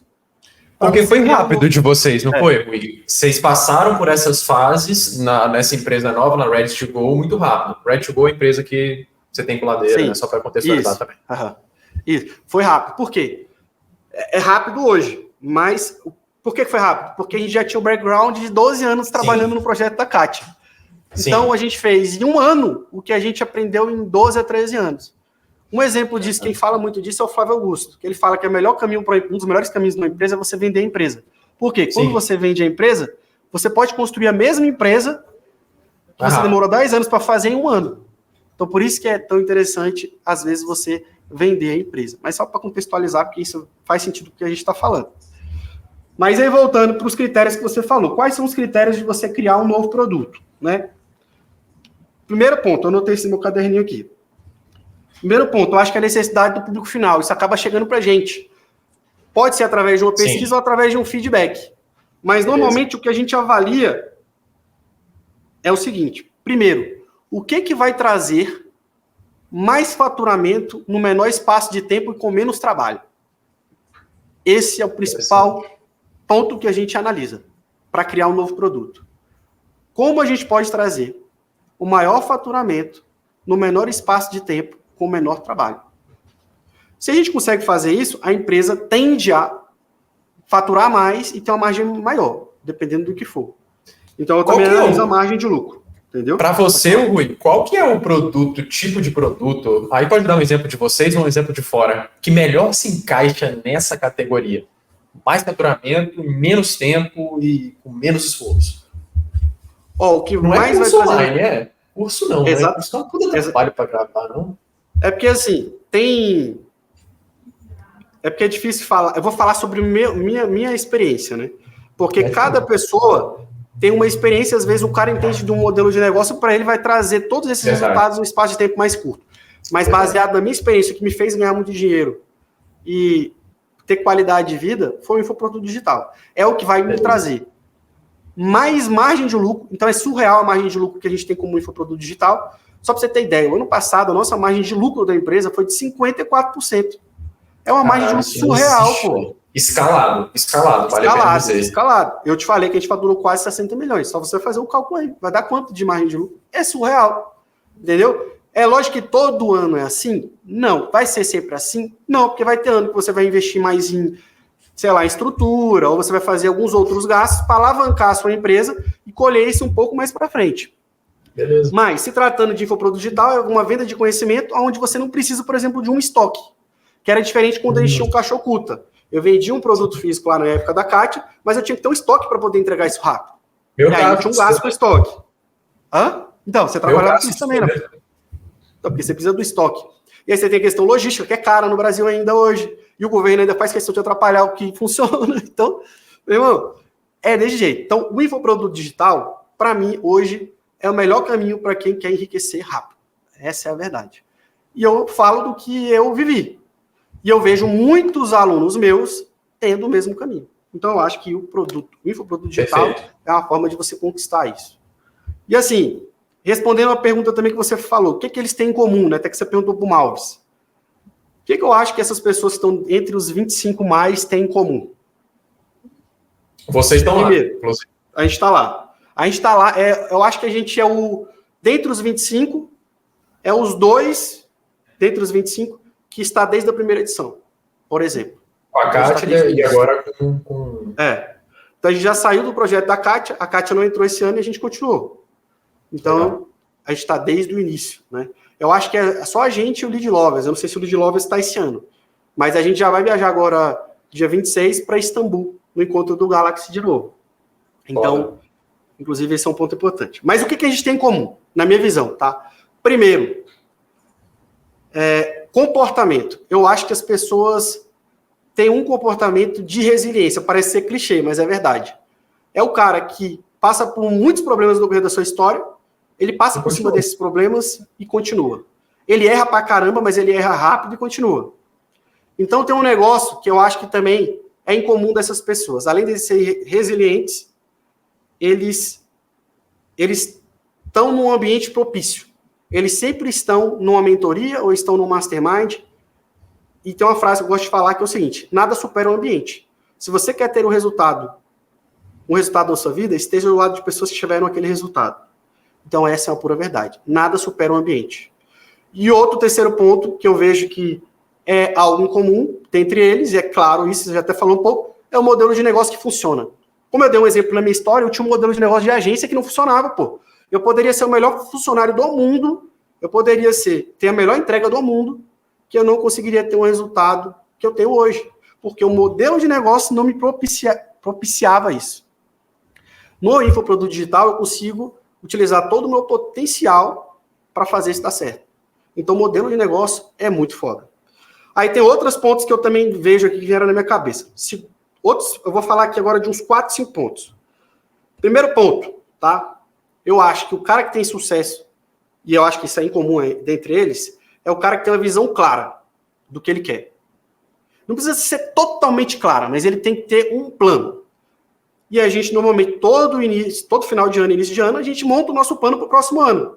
Onde a gente define quais são as nossas iniciativas, quais são as nossas possíveis receitas e gastos, e como a gente vai chegar até lá. Isso ajuda muito. Então, tem uma visão clara e um plano detalhado de como você pode chegar lá. Todas as pessoas que chegaram nisso aí têm esse plano. Porque eu conheço eles. Essas pessoas também, deixa eu até beber uma água aqui.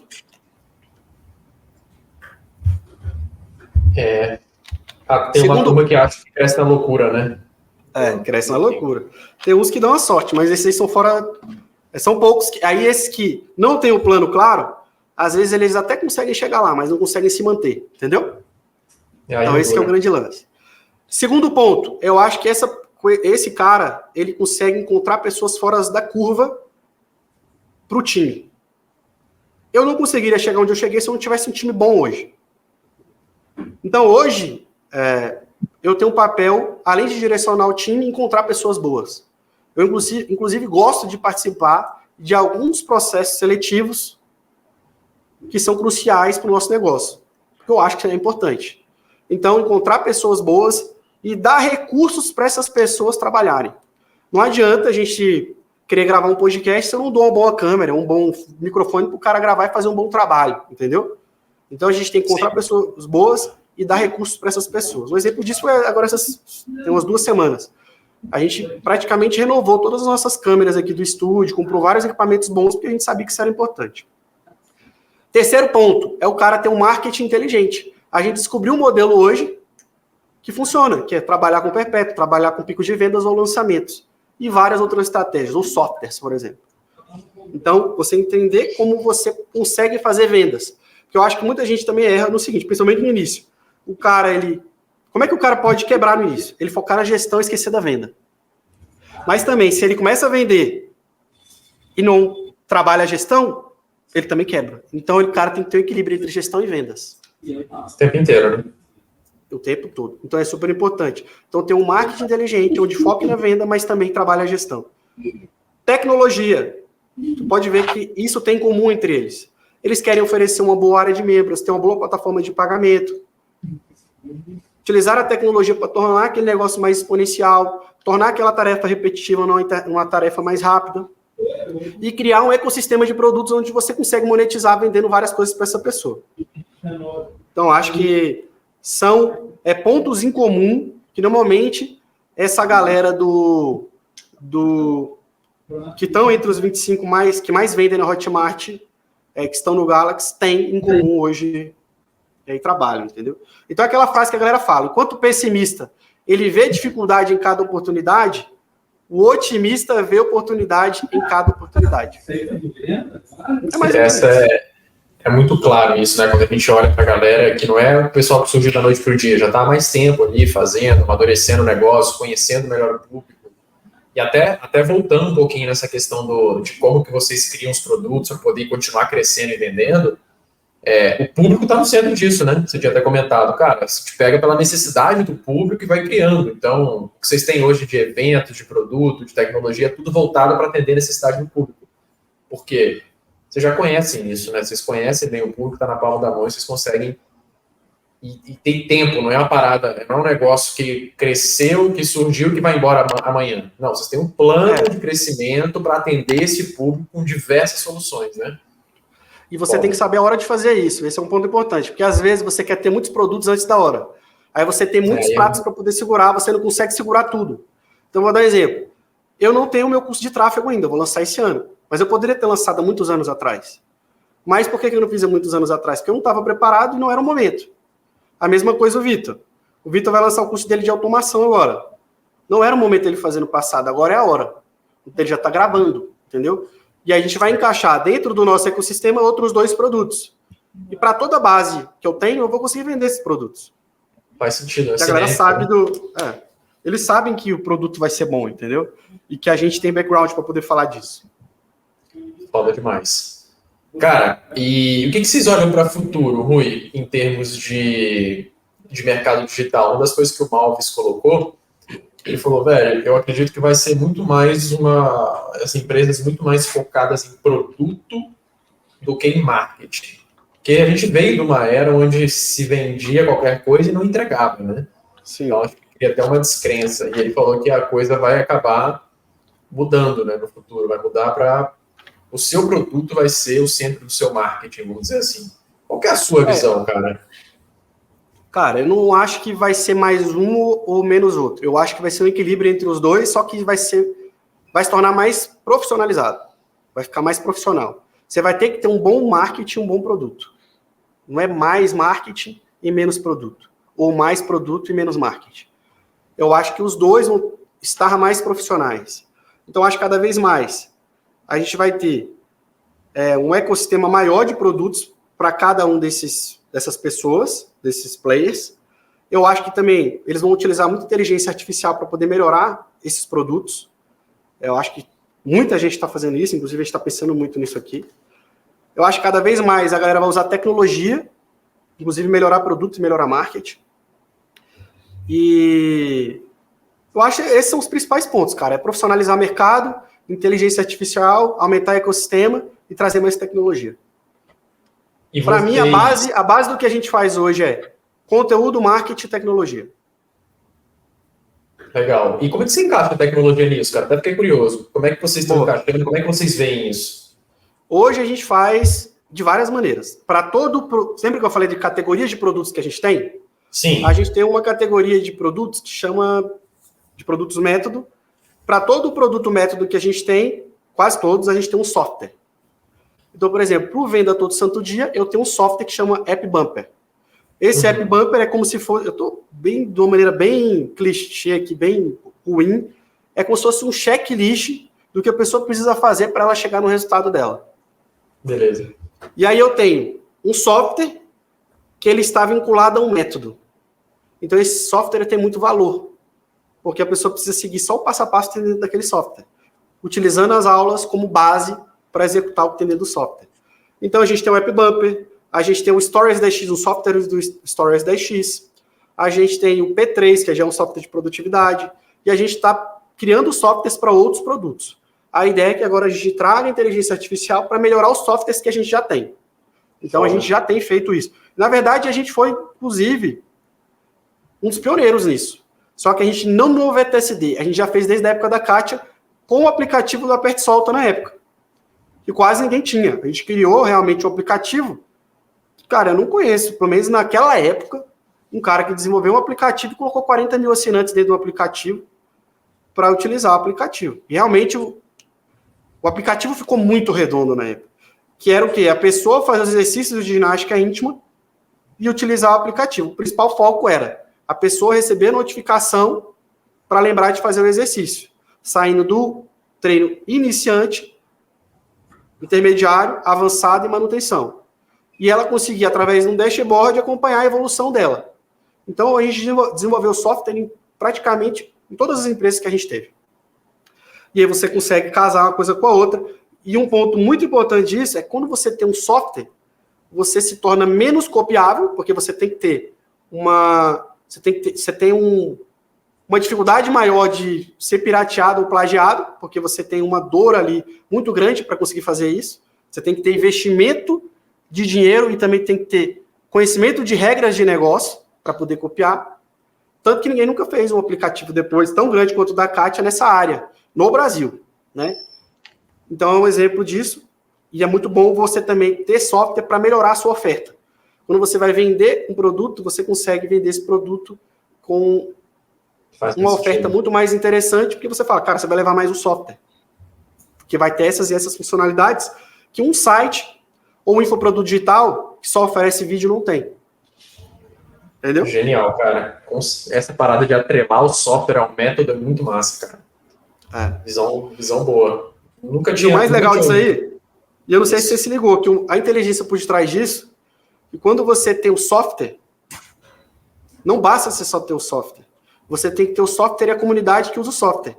Então, eu já tinha clientes. Para vender para essa base é muito fácil, porque todo mundo já queria o produto. Sim. E faz sentido, né? Casa, fica não é desconexo, né? Não é outra coisa, uma coisa longe que eu vou ter que vender. Já tá ali pertinho, já tá casado, né? Exatamente. Falei mais. Ô Rui, cara, vamos falar um pouquinho sobre sociedade. Um outro ponto que vocês deram muito certo e vem dando muito certo, você e o Leandro, já tem, eu tinha imaginado mais de 10 anos, mas tem quase 20 anos que vocês estão empreendendo juntos, né? Sim. Desde o portal, se fosse contar o portal de festas que vocês tinham, cara, é muito tempo. Qual que é a sua visão, cara, sobre sociedade? Como que você, baseado na sua experiência, nos seus aprendizados, que dica que você poderia dar para quem está buscando um sócio e precisa manter uma sociedade por muito tempo? Eu acho que assim, tem várias coisas que você tem que se preocupar quando você vai montar uma sociedade. A primeira delas é que uma sociedade ela não é montada num bar. No sentido de que você conheceu a pessoa há pouco tempo. Tudo bem, se você tiver conhecido a pessoa há 10 anos, você for montar a sociedade, beleza. Mas se você conhece a pessoa há pouco tempo, você não conhece a pessoa o suficiente para se tornar sócio dela. Porque você escolhe um sócio em várias frentes. Primeiro, você escolhe um sócio pelos princípios e valores, e você identifica se esse cara vai ser sócio no momento de crise.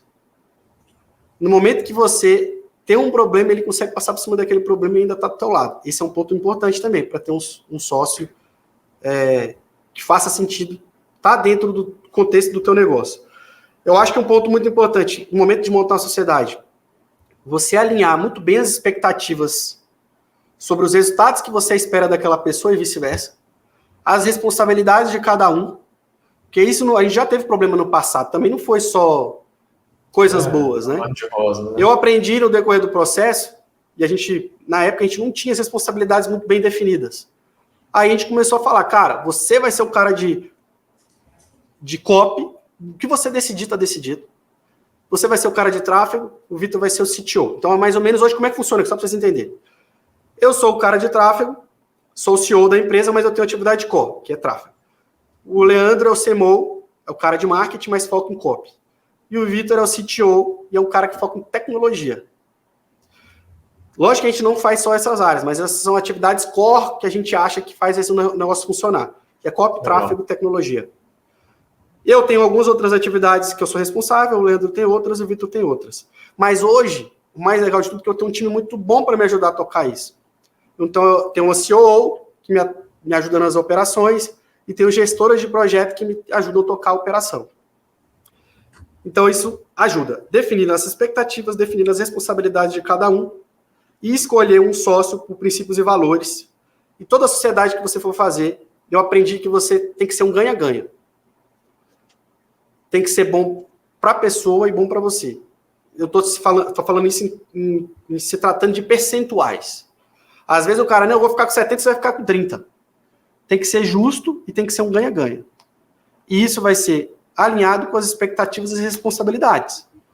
Porque se o cara tem mais responsabilidade, ele vai ter mais cotas na empresa. Então aí fica mais fácil de você lidar com isso.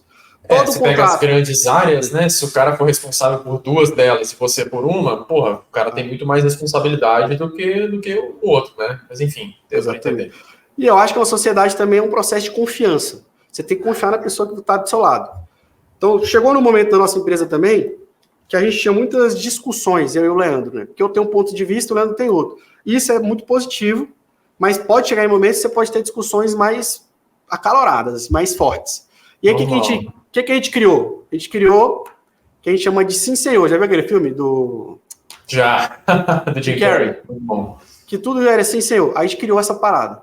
Porque eu quero o bem para a empresa, o Leandro quer o bem para a empresa. E aí ele falou, cara, o que você decidir fazer, você pode fazer, mas você só tem que me falar para eu te falar a minha visão a respeito do assunto. Mas se você quiser seguir, você pode seguir, mas vai ser responsabilidade sua. Depois que a gente criou isso, a coisa começou a fluir melhor. Hoje eu respeito muito a opinião do Leandro, ele respeita muito a minha opinião. E é porque a gente deixou claro que todos os dois querem o bem do negócio. Mas ele precisa ouvir uma terceira ou uma segunda pessoa para saber se aquela decisão, ela de fato é uma decisão assertiva. Porque pode colocar, por exemplo, uma empresa em risco, se você for mexer no faturamento da empresa. Mas hoje, como a gente tem um open doors muito grande, que é quanto que você tem guardado na empresa, caso a empresa pare de operar, então a gente tem 16 meses de open doors. O que é isso? 16 meses de garantidos de custo fixo. Então, isso gera uma segurança muito grande para a gente tomar ações de mais risco. Então, faz com que a gente tenha uma alavancagem mais sólida. Então, esse é um ponto importante. Então, que ajudou ter essas responsabilidades, ter claro as expectativas, princípios e valores, ser um ganha-ganha. Pontos importantes também que eu acho que poderiam ser feitos aí também na sociedade. Você ter, por exemplo, em determinado momento, acompanhamento do coach entre os sócios. A gente fez isso em determinado momento, para trabalhar a parte comportamental de cada um deles. A gente fez isso, eu, o Leandro e a Kátia, há muitos anos atrás. Isso ajudou. Entender o perfil de cada um, como cada um se comportava, o que cada um pensava. Então, entender o perfil disso que ajuda também. Então, acho que são pontos importantes aí. E sabe o que, pegando o que você falou, sabe o que eu lembrei? No almoço que a gente teve com o Rogério Salome, fundou a Wine, fundou e vendeu a Wine, o maior clube de vinhos gigante, que tem gigante. Brasil. E ele comentou que... Ele é do Espírito Santo, né, inclusive, eu acho, né? Uma vitória. E ele comentando assim, cara, é natural você ter desentendimento entre os sócios, né? Ele teve desentendimento sobre o direcionamento da empresa, o que deveria focar ali naquele trimestre, naquele semestre. Mas ele falou uma parada muito legal. Ele falou assim, cara, mesmo não concordando, eu vou me comprometer com a decisão que o sócio tomar e que os dois tomaram. Então eles revezavam, cara, esse trimestre eu tomo decisão, no próximo você toma, nesse eu tomo, enfim. E aí eles sempre falavam assim, cara, a gente não precisa concordar, mas se você decidir por outro caminho e o bastão estiver contigo, eu vou me comprometer a seguir e eu não vou chegar no final se der errado e falar, viu, eu falei. Cara, porque a gente tá junto. Eu não vou falar isso. Aqui a gente tem essa parceria também. Melhor. A gente tem essa parceria aqui também. Funciona muito mais leve, né, quando você tem essa parceria.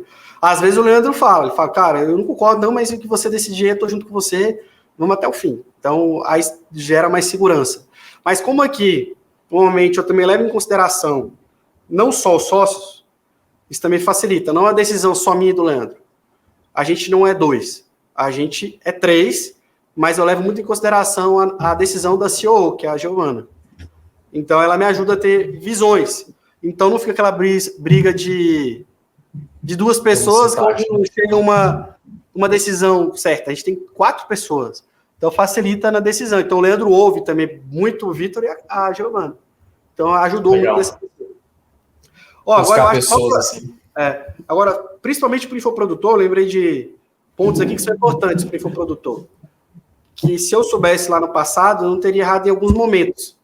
Que seria você montar um bom contrato. O que eu acho que tem que ter nesses contratos? Tá? Eu acho que faz sentido falar disso, né? Pra caralho, com certeza. Então, eu acho que, primeiro, o contrato tem que já ter definido essas responsabilidades que eu acabei de dizer. Tem que ter cláusulas de direitos autorais, cláusulas de propriedade intelectual, quando você tem expert, tem que ter isso. Você tem que ter um NDA, que é confidencialidade dos dados. Tem que ter uma cláusula de saída, porque você não sabe se isso vai durar. Então, você tem que ter já mapeado, se isso der errado, como você vai sair. Então, por exemplo, no nosso contrato, a gente tem uma cláusula de saída, caso dê algum problema, como é que seria feito o cálculo do valuation da empresa. Isso ajuda muito. E cláusula de não concorrência. Então, o cara saiu, ele pode se tornar concorrente do negócio, então você tem que ter todas as seguranças jurídicas para que a sua empresa e o seu contrato seja bom. Então, propriedade intelectual, direito autoral, cláusula NDA, cláusula de não concorrência e cláusula de saída. São pontos muito importantes de ter em contrato. Pode ter outras cláusulas também, mas essas são as principais.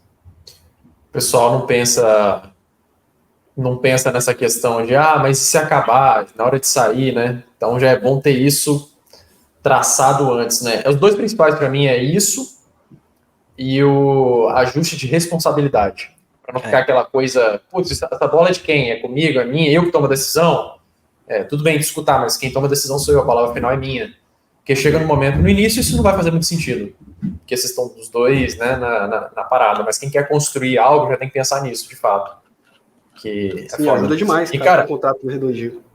E vocês têm convivência, né? Não sei se você e Leandro, acima de tudo, vocês têm uma amizade, né? Uma amizade, as famílias de vocês são... Cara, são esse próximos, também é um ponto super importante. Então, o que acontece? Cara, muito, muito importante que você falou, na verdade, com o tempo, o seu trabalho ele vai te consumindo, cara, como sócios. E aí você vai perdendo aquela amizade que você tinha antes. Isso aconteceu comigo, com o Leandro, em determinada época. Hoje, às vezes, ainda atrapalha. Sabe o que a gente fez para aliviar isso? Principalmente ter comprado a lancha para fazer o wake. Porque aí é o momento que a gente vai fazer o wake junto, sacou? Troca ideia, conversa. Uma coisa que a gente também gosta de fazer, de vez em quando eu chamo ele para fazer churrasco lá em casa, ou às vezes eu vou na casa dele. Mas a lancha foi um ponto chave para isso. A gente comprou justamente para a gente ter um tempo mais entre a gente, assim, de trocar ideia que não seja só trabalho, entendeu? O REC, então, é comprar lancha, né? Então, fica pra galera... Lancha, né? Quem quiser aí, compra a lancha que tá resolvido. Você está com problema de sociedade? Compre uma lancha. É isso aí. Mas, assim, eu acho que o principal é você ter realmente essa preocupação de ter um tempo entre os sócios, entendeu? E não ter só trabalho o tempo todo. E vocês... Tem que ter esse equilíbrio. E vocês têm esses momentos de esvaziar o copo, de dar esporro, de, se alguém não tá cumprindo com alguma coisa, você chega lá e fala, bicho, ó, combinado. Entre a gente, como é que você diz? Entre vocês. Não, a gente nunca foi de cobrar um ou outro. Porque a gente sempre, tanto o Vitor, depois que entrou na sociedade, era um colaborador nosso, depois se tornou sócio, trabalhou quase 10 anos com a gente, e a gente reconheceu ele nesse processo, foi super importante, cara, fora da curva. Tanto ele quanto o Leandro, a gente sempre teve responsabilidade nas coisas que a gente ia fazer. Então, eu não fico acompanhando o trabalho do Leandro, ele não fica acompanhando o meu, ele nem fica acompanhando o do Vitor. A gente sabe que cada um tem as suas responsabilidades e a gente vai fazer aquilo dar certo. Então, o que já aconteceu foi o seguinte, às vezes você está num momento pessoal, delicado da sua vida, e aí o cara vai lá e dá um apoio. E aí, o que aconteceu? Você está precisando de alguma coisa? Eu vi que talvez a sua performance não está tão boa, mas de uma maneira tão leve, cara. Às vezes que aconteceu isso, eu nem lembro direito, mas já aconteceu. Mas foi mais uma ajuda pessoal do que uma cobrança, sabe? Porque a gente já sabe das nossas responsabilidades e a gente entrega muito mais do que eu tenho certeza do que o Leandro esperaria e o contrário também. Então, Às vezes o Vitor tá fazendo negócio lá que eu nem sei, mas quando ele me explica o que ele tava fazendo, eu falo, cara, é surreal, não tava nem sabendo. Entendeu? Foda. E vocês estão há muitos anos acelerando, né? Há muitos anos acelerando. Justamente sem porque parar, né? A gente tem essa cabeça de tá sempre pensando em coisas novas. E nunca tá parado no tempo. Porque, cara, se você parar no tempo, a galera vai passar por cima de você, entendeu? E um negócio é desse jeito, cara. Você sempre criar coisas novas. Principalmente se tratando de digital, tecnologia, cara, tem que estar sempre estudando, entendeu? E se desenvolvendo, porque é aquele negócio que aconteceu com várias pessoas do digital, o cara some. Opa, Felipe Gobi aqui, espero que você esteja gostando, espero que o conteúdo esteja sendo útil e prático para você. Só estou te interrompendo rapidinho para te lembrar o seguinte, eu não rodo anúncio para divulgar esse podcast, eu não rodo nada de tráfego pago. Então, eu conto contigo, se tiver fazendo sentido para você, compartilha. Leva esse conteúdo, leva esse episódio para alguém que possa estar precisando, que possa aprender com isso daqui, beleza? Tamo junto e bom episódio. Não tem jeito, tem que estudar. Isso é muito comum, né? Ruizão, encaminhando para uma finaleira, cara, quais são seus, falando mais sobre o Rui, pessoa Rui, não empreendedor Rui, quais são seus hobbies, cara? O que você gosta de fazer no tempo livre? O que você até comentei um pouco, né? Fazer o wake, eu gosto muito de ir pra academia, todo dia praticamente pra academia. Não dá pra perceber, não. Você vê, o cara é faquinho aqui, né? Mas assim, cara, ir pra academia, eu acho que é um momento que me desestressa um pouco, é um momento que eu penso mais em mim, tem um tempo só pra mim ali. Eu acho que a academia, apesar da galera não perceber, demonstra a disciplina que eu tenho, independente de qualquer coisa. Porque é um momento que que o resultado só depende de mim, não vai depender de outras pessoas. Boa reflexão. Entendeu? Então, cara, eu tô ali, se eu não fizer o que tem que ser feito, eu não vou ter o resultado, entendeu? Então, se eu faltar à academia, eu não vou ter resultado. E no negócio é a mesma coisa, se você for parar para pensar. Só que no negócio, você vai ter outras pessoas para poder te ajudar. Então, na academia, não. Na academia, não. Então, eu gosto de ir para academia, fazer o wake, e no tempo livre, eu gosto de viajar, cara. Eu gosto de viajar, eu gosto de ir para um bom restaurante. Eu gosto de festa. Então, quando eu viajo, por exemplo, para minha casa em Natal, Rio Grande do Norte, para praia, ou até mesmo em Brasília, estou construindo, inclusive, um apartamento novo, com esse objetivo. Eu gosto de receber as pessoas, amigos em casa. E meu apartamento atual, apesar dele não ser pequeno, ele não cabe tanta gente.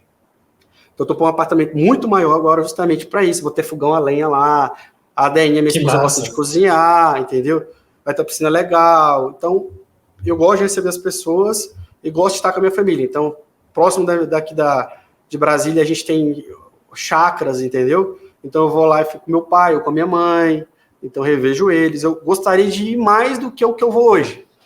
Mas, normalmente, é ficar com a família, fazer o wake para academia e receber as pessoas, comer bem. Gosto de uma banda, então eu gosto de festa. Então, você contrata uma bandinha para tocar pra galera, eu me amarro. Muito legal. Que massa. Eu te conheço um pouco, mas você é um cara que eu vejo que gosta de aproveitar a grana que você ganha. Né? De não ficar segurando e juntando. Eu não sei como é que é a questão financeira em relação a isso, mas pelo que eu entendo, você produz o suficiente para você viver bem e usufruir. Isso é difícil até nos empreendedores, né? Tem muita gente que vai juntando, e esquece de viver. E aí a vida passa, o cara tá velho e não consegue mais fazer nada. Eu acho que tem dois tipos de empreendedores. Quem fala muito sobre isso é o Tim como é que é? Tim Ferriss, no livro dele. Não sei se você já leu, eu trabalho 4 horas por semana. E ele diz que existem os velhos ricos e os novos ricos. Os velhos ricos, eles trabalham a vida toda para aproveitar no final da vida. Os novos ricos, enquanto eles estão produzindo e tendo dinheiro, eles estão aproveitando a vida.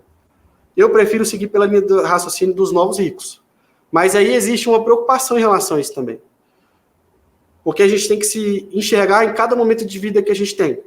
Quando você está no momento inicial de vida, tudo que você ganha é para acumular patrimônio. Você não tem que gastar. Mas a partir de um momento que você está de vida, você pode já se dar ao luxo de ter alguns luxos. De fazer uma viagem mais fora da curva, de ter um carro melhor. Mas você não pode colocar em risco o patrimônio da sua família e a segurança que você tem para sua família. Então eu também tenho, graças a Deus, sorte de ter bons sócios e ter uma boa esposa do meu lado. Porque eu troco ideia com o Leandro. O Leandro, como a gente viveu praticamente uma vida juntos também, como sócios, Porra, a gente tem um patrimônio. a gente tem um patrimônio até parecido. Então, a gente compartilha a ideia de patrimônio, o que ele está fazendo lá, o que eu estou fazendo. Às vezes, eu peço sugestão para ele, entendeu? Às vezes, ele me dá dica, porra, não faz isso, que você vai perder dinheiro. Então, isso ajuda. Às vezes, mesmo ele falando, eu gasto mesmo. Mas, enfim, só de ouvir ele já me ajuda, entendeu? Mas hoje eu estou num momento que dá para ter alguns gastos a mais do que eu não tinha no passado. Eu só não posso colocar em risco o meu patrimônio. Mas eu quero realizar alguns sonhos. Você tem que saber a hora de realizar uns sonhos e não antecipar esses sonhos que coloquem em jogo o patrimônio da sua vida. Então, eu acho que tem momentos. Momentos de construir e momentos de aproveitar. Porque você vê muita gente dando dica financeira na internet, só que ele dá dica em relação ao momento que ele está vivendo, não no momento que a pessoa está construindo patrimônio, entendeu? Então, tem muito isso. Se você for ver só quem está andando de Lamborghini e se colocar no lugar daquela pessoa, você vai gastar o que você tem, que você não tem. Sendo que você deveria estar construindo patrimônio para ter esse benefício no futuro, não agora. E não tem como pegar de volta. Foi, acabou, perdeu. Dinheiro perdido, não volta, não. Eu volto. É foda. E você estava falando da questão da academia, eu lembrei que eu tô começando agora a jogar tênis, né? Tem uns 3 meses. E a academia é ainda mais, a musculação, né? O esporte musculação é ainda mais duro do que jogar um tênis, porque esporte individual você ainda tem um adversário, ele pode estar num dia ruim, errar e você ainda ganha. Na academia é você. Acabou. É adversário, não, meu amigo. Não, meu irmão, é um jogo contra você mesmo, porque você vai sair do trabalho, você vai estar um pouco cansado, você vai falar, porra, não vou. Aqui é a historinha, né? Você tem que falar, velho, eu vou assim mesmo. Só que depois você tem uma recompensa sinistra depois. Agora você termina o treino, você sai totalmente realizado. Só que você tem que passar pela dificuldade para ter o resultado. É como se fosse na empresa. É a analogia que eu acho que eu ouvi falando foi o... O Leandro até falou com ele ontem, cara, que é um coach. Enfim, crescer dói. Isso serve tanto para a empresa quanto na academia. Vai doer, você vai passar por dores ali, fisicamente. Você vai passar, mas depois vem o resultado. Só que você precisa de consistência e resiliência e ser antifrágil. Passar pelos erros, pelas dificuldades, aprender qual é o método que funciona. É a mesma coisa da academia, velho, é um curso online. Cara, você precisa saber qual é o método para te dar o melhor resultado da academia, quais são os melhores exercícios, qual é a melhor execução da parada. E você tem que ter tempo, não vai cair da noite pro dia, entendeu? O cara pode se encher de bomba, velho. Se ele se encher de bomba e não for pra academia, ele não vai ter resultado, entendeu? Ele tem que ir pra academia, tem que fazer a dieta. Não adianta, entendeu? Não tem como ter atalho dele não ir pra academia. Isso é foda. O esporte é maravilhoso, né, velho? É igual o wake também, você vai ter que ter a mesma coisa. Tem que fazer muitas horas de wake pra você ficar bom. Por que o Érico é sócio da gente na nossa lancha também, né? O Érico vai todo dia. É por isso que ele é muito bom, entendeu? Todo dia? Todo dia ele vai lá, tá lá treinando. Ou ele vai de manhã ou ele vai à tarde. Agora eu acho que ele tá indo de manhã. Eu ainda não consigo ir todo dia, não. Aí eu tenho que ganhar mais. Eu tenho tempo pra ir de manhã, né? É isso aí. O cara já tá construindo há mais tempo que vocês, né? É isso aí. Mais tempo não. Mas talvez pegou caminhos melhores. Mas enfim. Ô Rui, agora você é pai, sua filha tem 30 dias, um mêsinho aí. Cara, como é que você se organiza para dar conta de tudo? Você é um cara disciplinado, você olha para a agenda com afinco, ou você é mais largado? Como é que é a sua gestão do dia a dia, assim, cara? Se eu pudesse resumir minha gestão, eu já estudei muito sobre produtividade. Tem porrada de livro que fala, você tem que definir as prioridades, urgência, não sei o quê, o que é urgente, o que é importante. Cara, no final das contas é o seguinte, eu foco no que vai trazer mais resultado no menor espaço de tempo. É isso, igual eu falei lá na definição dos produtos. Aí eu já tenho várias iniciativas que a gente definiu o ano passado para a empresa, que aí é o OKR, né? Meus objetivos chaves da empresa, meus objetivos chaves por área, e eu tenho meus objetivos pessoais. Baseado nisso, eu subdivido isso na minha agenda. E eu priorizo o que vai me trazer um resultado no menor espaço de tempo e o que faz sentido. É desse jeito. Eu não fico me culpando por não dar tempo de fazer. É lógico que a gente, como empreendedor, a gente sempre quer fazer muito em pouco espaço de tempo, e às vezes não dá tempo. Essa é a verdade. Você nunca vai terminar tudo que você tem que fazer. Mas Exato. Você vai priorizar dentro daquelas coisas que você tem que fazer o que vai te trazer melhor resultado, ou para o seu negócio ou para a sua vida pessoal. E tem coisas que são inegociáveis. Por exemplo, inegociável para mim no meu dia a dia é pelo menos eu ir para academia e eu ter o espaço do meu dia de trabalho, um espaço para eu ter com a Deinha e com a Lisa agora, que é a minha filha. Eu poderia ter mais tempo para a Liz, poderia ter mais tempo para a Deinha, mas aí eu tenho que ir administrando esse meu tempo. Mas no final das contas, dentro da empresa eu tenho esses objetivos da empresa, os objetivos por área. E por área vai estar conciliado os da empresa. E aí eu foco no que vai me trazer resultado no meu espaço de tempo e vou acompanhando os indicadores. Na vida pessoal, eu também tenho as minhas metas que eu já defini no início do ano, pro ano inteiro. Eu foco em fazer elas. Entendeu? Você geralmente coloca meta pessoal para quê? Físico e financeiro? O que você... Tem de todas as áreas. Tem desde bens materiais a pessoais. Vou dar exemplo aqui. Estudar tantas vezes na semana inglês. Fazer academia e chegar até um determinado percentual de gordura. Estar mais presente a Deus. Ir uma vez por semana na igreja, por exemplo. Aí tem vários. Pessoais. Legal. E materiais. Por exemplo, materiais. Deixa eu ver se eu lembrar um de materiais que eu coloquei. Sei lá, trocar carro, trocar casa, né? Pior que eu nem coloquei dessas duas, porque eu já tinha comprado, né? Mas acho que eu não tenho material agora, para dizer a verdade. Eu tenho material em relação à empresa, sobre faturamento geral da empresa. Legal. Aí tem, entendeu? Mas eu não tenho voltado para o pessoal em si.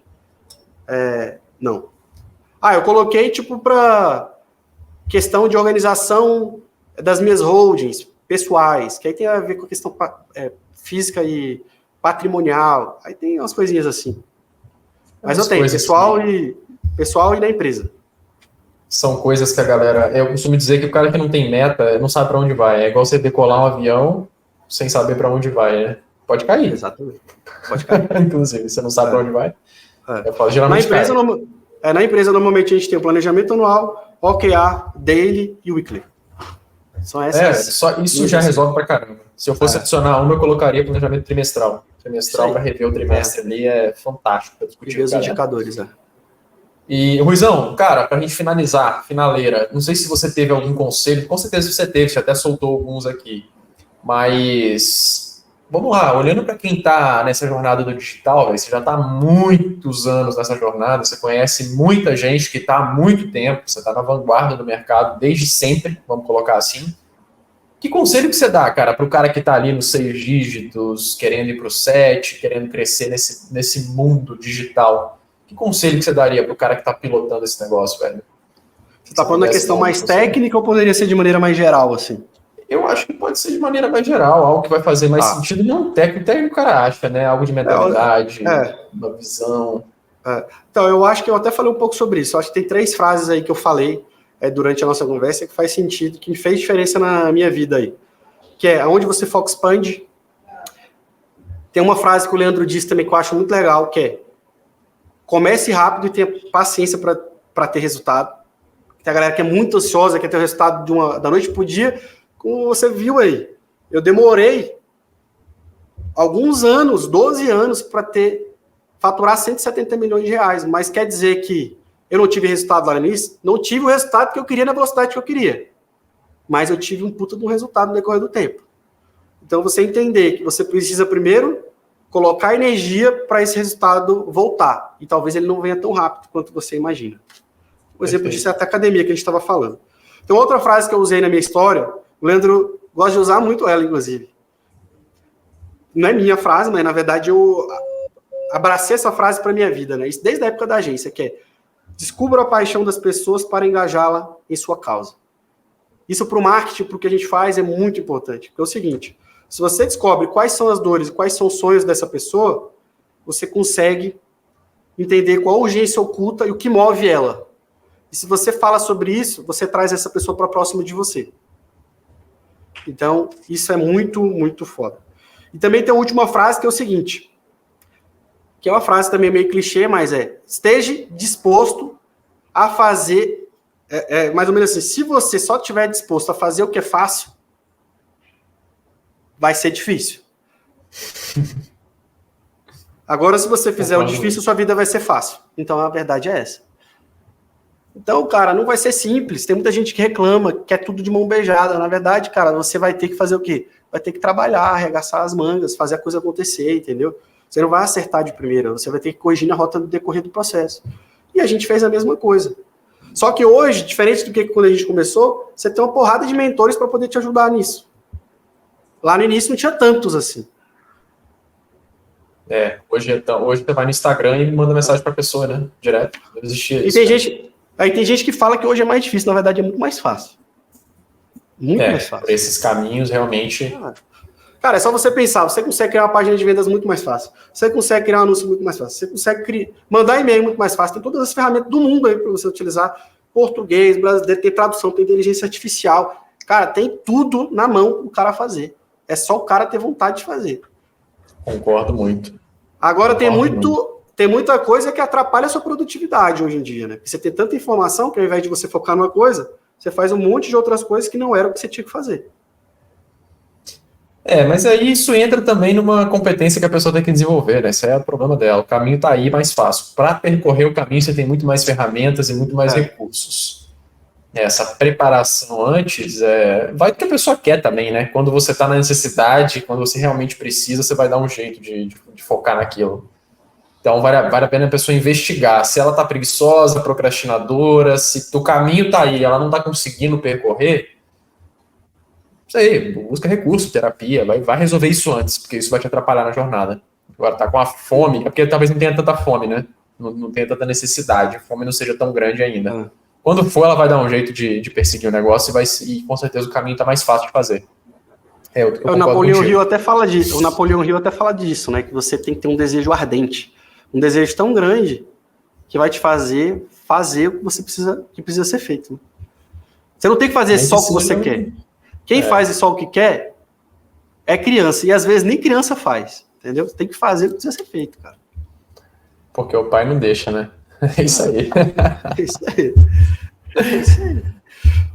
Ruizão, é isso. Cara, tem alguma coisa que você quer deixar pra galera de material, do VTST, alguma isca, alguma coisa? Se tiver, deixa aí. Eu acho que é isso. Eu acho que é isso mesmo. Era só compartilhar mesmo um pouco da nossa história, para as pessoas entenderem como é que foi o processo da construção do nosso negócio. Eu acho que teria muitas outras coisas para a gente discutir ainda, mas eu acho que a gente abrangeu muita coisa aí que dá para a galera tirar muito insight e ajudar a galera que está entrando na parte de infoproduto digital, quer melhorar a parte de gestão ou de criação de produto, entender um pouco sobre tráfego, que a gente até falou um pouco. Então, eu acho que só tenho a agradecer pelo convite. Quando tiver próximas oportunidades, aí é só me chamar que a gente marca de novo. Sabe o que eu falo com todo mundo no final, Rui? Que a gente vai gravar o próximo episódio daqui a 100 episódios. Vai ser outro Rui, vai ser outro Bob, vai ser outra empresa, outro momento, e a gente vai ter papo para tudo, né? Ter papo para infinitos assuntos. Depois eu até quero tirar um tempo para poder ver os primeiros episódios aí, que eu sei que foram pessoas muito boas. Só tô pegando gente foda, né, cara? Então, assim, eu sou o piorzinho, eu sou o bosta da conversa, então eu sempre tô trocando ideia com a galera melhor e aprendendo. Bom demais, velho. Bom demais. Fechou, manda um abraço aí pro Asilo. Um abração aí. Valeu. Obrigado pelo convite. Tô na casa alugada aqui, tô na casa dos outros. Ruizão, vamos encerrando então. Um grande abraço, obrigado. Um grande abraço para você que está escutando ou assistindo. Encerrando a gravação em 3, 2, 1. Valeu.